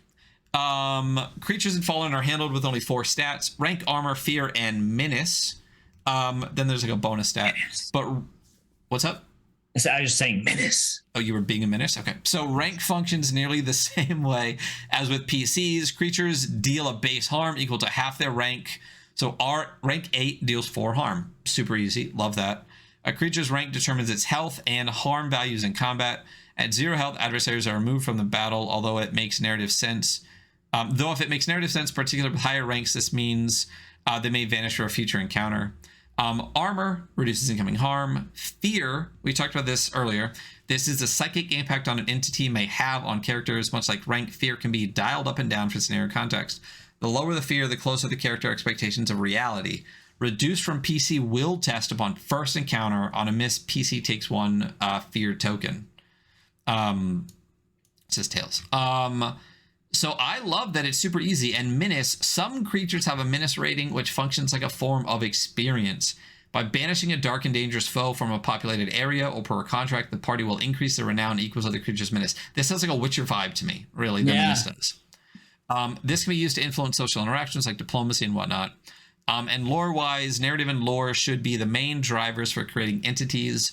Give your creatures, monsters, and spirits reason to be and act, and integrate specific tactics. Use the environment, make them elusive. And then it's super easy to create your own monsters. Basically, you can just remove all the stats, replace hit dice with rank, and create an appropriate fear rating, and then you're good to go. And then we have the bestiary section. Every beast has a badass piece of art and a little quote. Yeah. Is there 1 or 2 that you really like? Yeah, there's definitely one that I don't know why I really liked it. Actually, I know why. So the demon boar Oh, you talked about this earlier, yeah. I did. It's like the third page of the bestiary after the page giant. 32. Yeah. And so first off, a foggy night will bring a hellish morning when the demon boar comes roaring. Shout out bars, absolute bars. And I just like it because I think boars are actually like they can fucking kill people, and you don't really see boars very often as like a demon boar. Like that's terrifying, right? Rank 10. So it's gonna fuck you up. 2 armor, 1 menace, 1 fear. Nature's aggressive retaliation against centuries of hunting. Only by removing the glowing eyes will the creature cease to spawn again. Once removed, the eyes turn to an incredibly valuable healing powder. So if you don't know and you leave this motherfucker's eyes in, it comes back. Which I don't know. I love that. Reaction, wrathful. When steps down 1 rank, +1 harm on the next attack. So you knock it down a rank, it's come back harder. Confuse when steps to rank 4, PCs gain +1 to dodge rolls against it because it's confused. And special ferocity deals 1 harm to melee attacking PC. So if you attack it, it'll fucking still hit you. The monsters in this are so simple and so well done. I love all of the reactions and things like that. I hate that people bag on 4 because 4 honestly is one of the better, is an amazing version of D&D for, especially, it is a little bit more combat focused and that's fine. But like things like Bloodied and stuff like that are so clever. And when monsters would get a new ability when they became bloodied and stuff like that, it's like a video game. It's like Dark Souls where like you change its tactic once you get it to a certain health bar, which is really, really clever. I really like the blood sack moth for like just cuz flap and flutter. Yeah. 'Twas never heard. I also love the picture because this thing looks fucking enormous. It's fucking I'm terrified of it. So bloodsack moth, attracted to fire, these massive moths terrorize those that dare to kindle flame in the wilderness. If one is known to be about, all outdoor festivities with fire are canceled. Encamped armies set up sentries to fire upon its barred wings. Should it descend upon the camp, its 2 powerful fangs pierce and suck the blood of its victims. When satiated, its pulsing abdomen turns a violent crimson. It's rank 12. Armor 1, armor 1, menace 1, fear 2. I mean, it literally changes people's entire fucking lives when it's around, It only has 1 real ability. Initiative is sweeping stoop. Winged attack on random PC. Successfully dodge or take vertigo condition, so you're unable to use ranged weapons on your next attack, which what the fuck else are you going to do? That's huge. Brutal. It's so huge. Unbelievably brutal. Yeah. I love so many interesting, cool creatures that aren't just reskinned like Goblin and stuff like that, which is great. I love that they did an artwork for every single individual one. The Dead Knight, the Galder, which is an insane piece of art. This creature has these like horns and like what's kind of like a scythe with it. Yeah. Giant flay spider, giant rat, a grigling. I mean, there's just and the headless rider and the demon steed. Headless rider and demon steed. Yeah, you gotta have headless horseman. Gotta have the headless horseman, I also love that one of the ones is just another rogue. That's really, really cool. It's basically just you rank 6 fear 1. Like you start as rank 6, so it's literally just another one of you. And that is that's it. There's a page on creating your own creature. It's generators, which is awesome. And then that's it. There's a last piece here at the end. This writing. The wind was strong enough. The stars were right. Pine needles whisk angrily in the night, brushing and raking together. A carriage passes in the darkness. A madcap casket on wheels rocking. The old inn, on an island solitary in the yawning black, marked by a broken sign stopping against its post. Two thin dogs awaken inside with a start near a chipped hearth filled with smoldering cinders. Beneath the rough-hewn planks, a shoulder presses up from under the cellar. Sherry and cider, loosed from upturned barrels, swirled together on the stone floor, dripping down, onto the figure pulling itself from the pit. It shambles, moist and unsteady, like some cosmic toddler, 7 or 8 steps to the stair. The dogs bark weakly, then whine and retreat. They wet themselves, one against the other, as something which was forgotten passes to the larder, then the parlor, come to reckon with civilization, bearing green flame eyes. That's from Jim Parkin. That's dope. And the very last, well, there's 2 pages, but this one is one of my favorite pieces in the entire book. It's like almost completely black with 2 white trees on it. Yeah, and just the eyes. 2 red piercing eyes. And then the final page. And that is Fallen. It's dope. That's fun. Yeah. I love it. We did it. Yeah. It's great. I don't really have a whole lot to say about it. I mean, there's a couple like what Perplexing said, there's like 1 or 2 like editing bits to it, but as far as the game itself is concerned, I think it's solid. I think it's solid, and I think it's also like, I think there's a good amount in it. I will say that this is probably not a game I would take any newbies through. This is probably a game for my more experienced friends. I think there's a lot of fun to be had. I think the kind of like dark it is has a lot of space. Like I said earlier, has a lot of space narratively to move in. Yeah, I really like it. I'm very much into it. So I think you could. I think the mechanics are easy enough to take new players through. But there are some really unique mechanics that might take a bit to grasp. Yeah.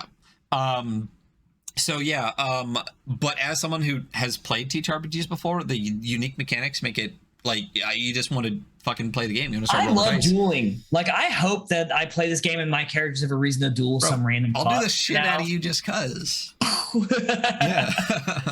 But yeah, it's great. Like I said, I really enjoy this. All the stuff from PR is super, super good. If you do like this, like the fact that it is, as we've said before, Tomb as far as it can go. Tomb itself, you'll read it and go, oh, I totally see all those parts in Fallen.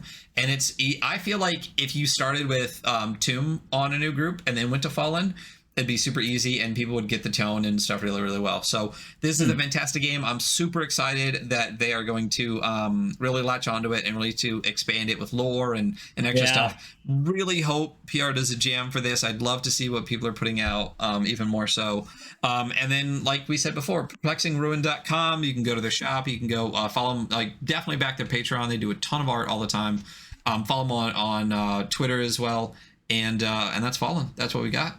That's Fallen, and that was a good episode. Good job, man. We did it. It was good. I'm tired. I can even take like a 45-minute nap. So coming up real quick on Tuesday, we're actually going to be talking with Brian Shutter.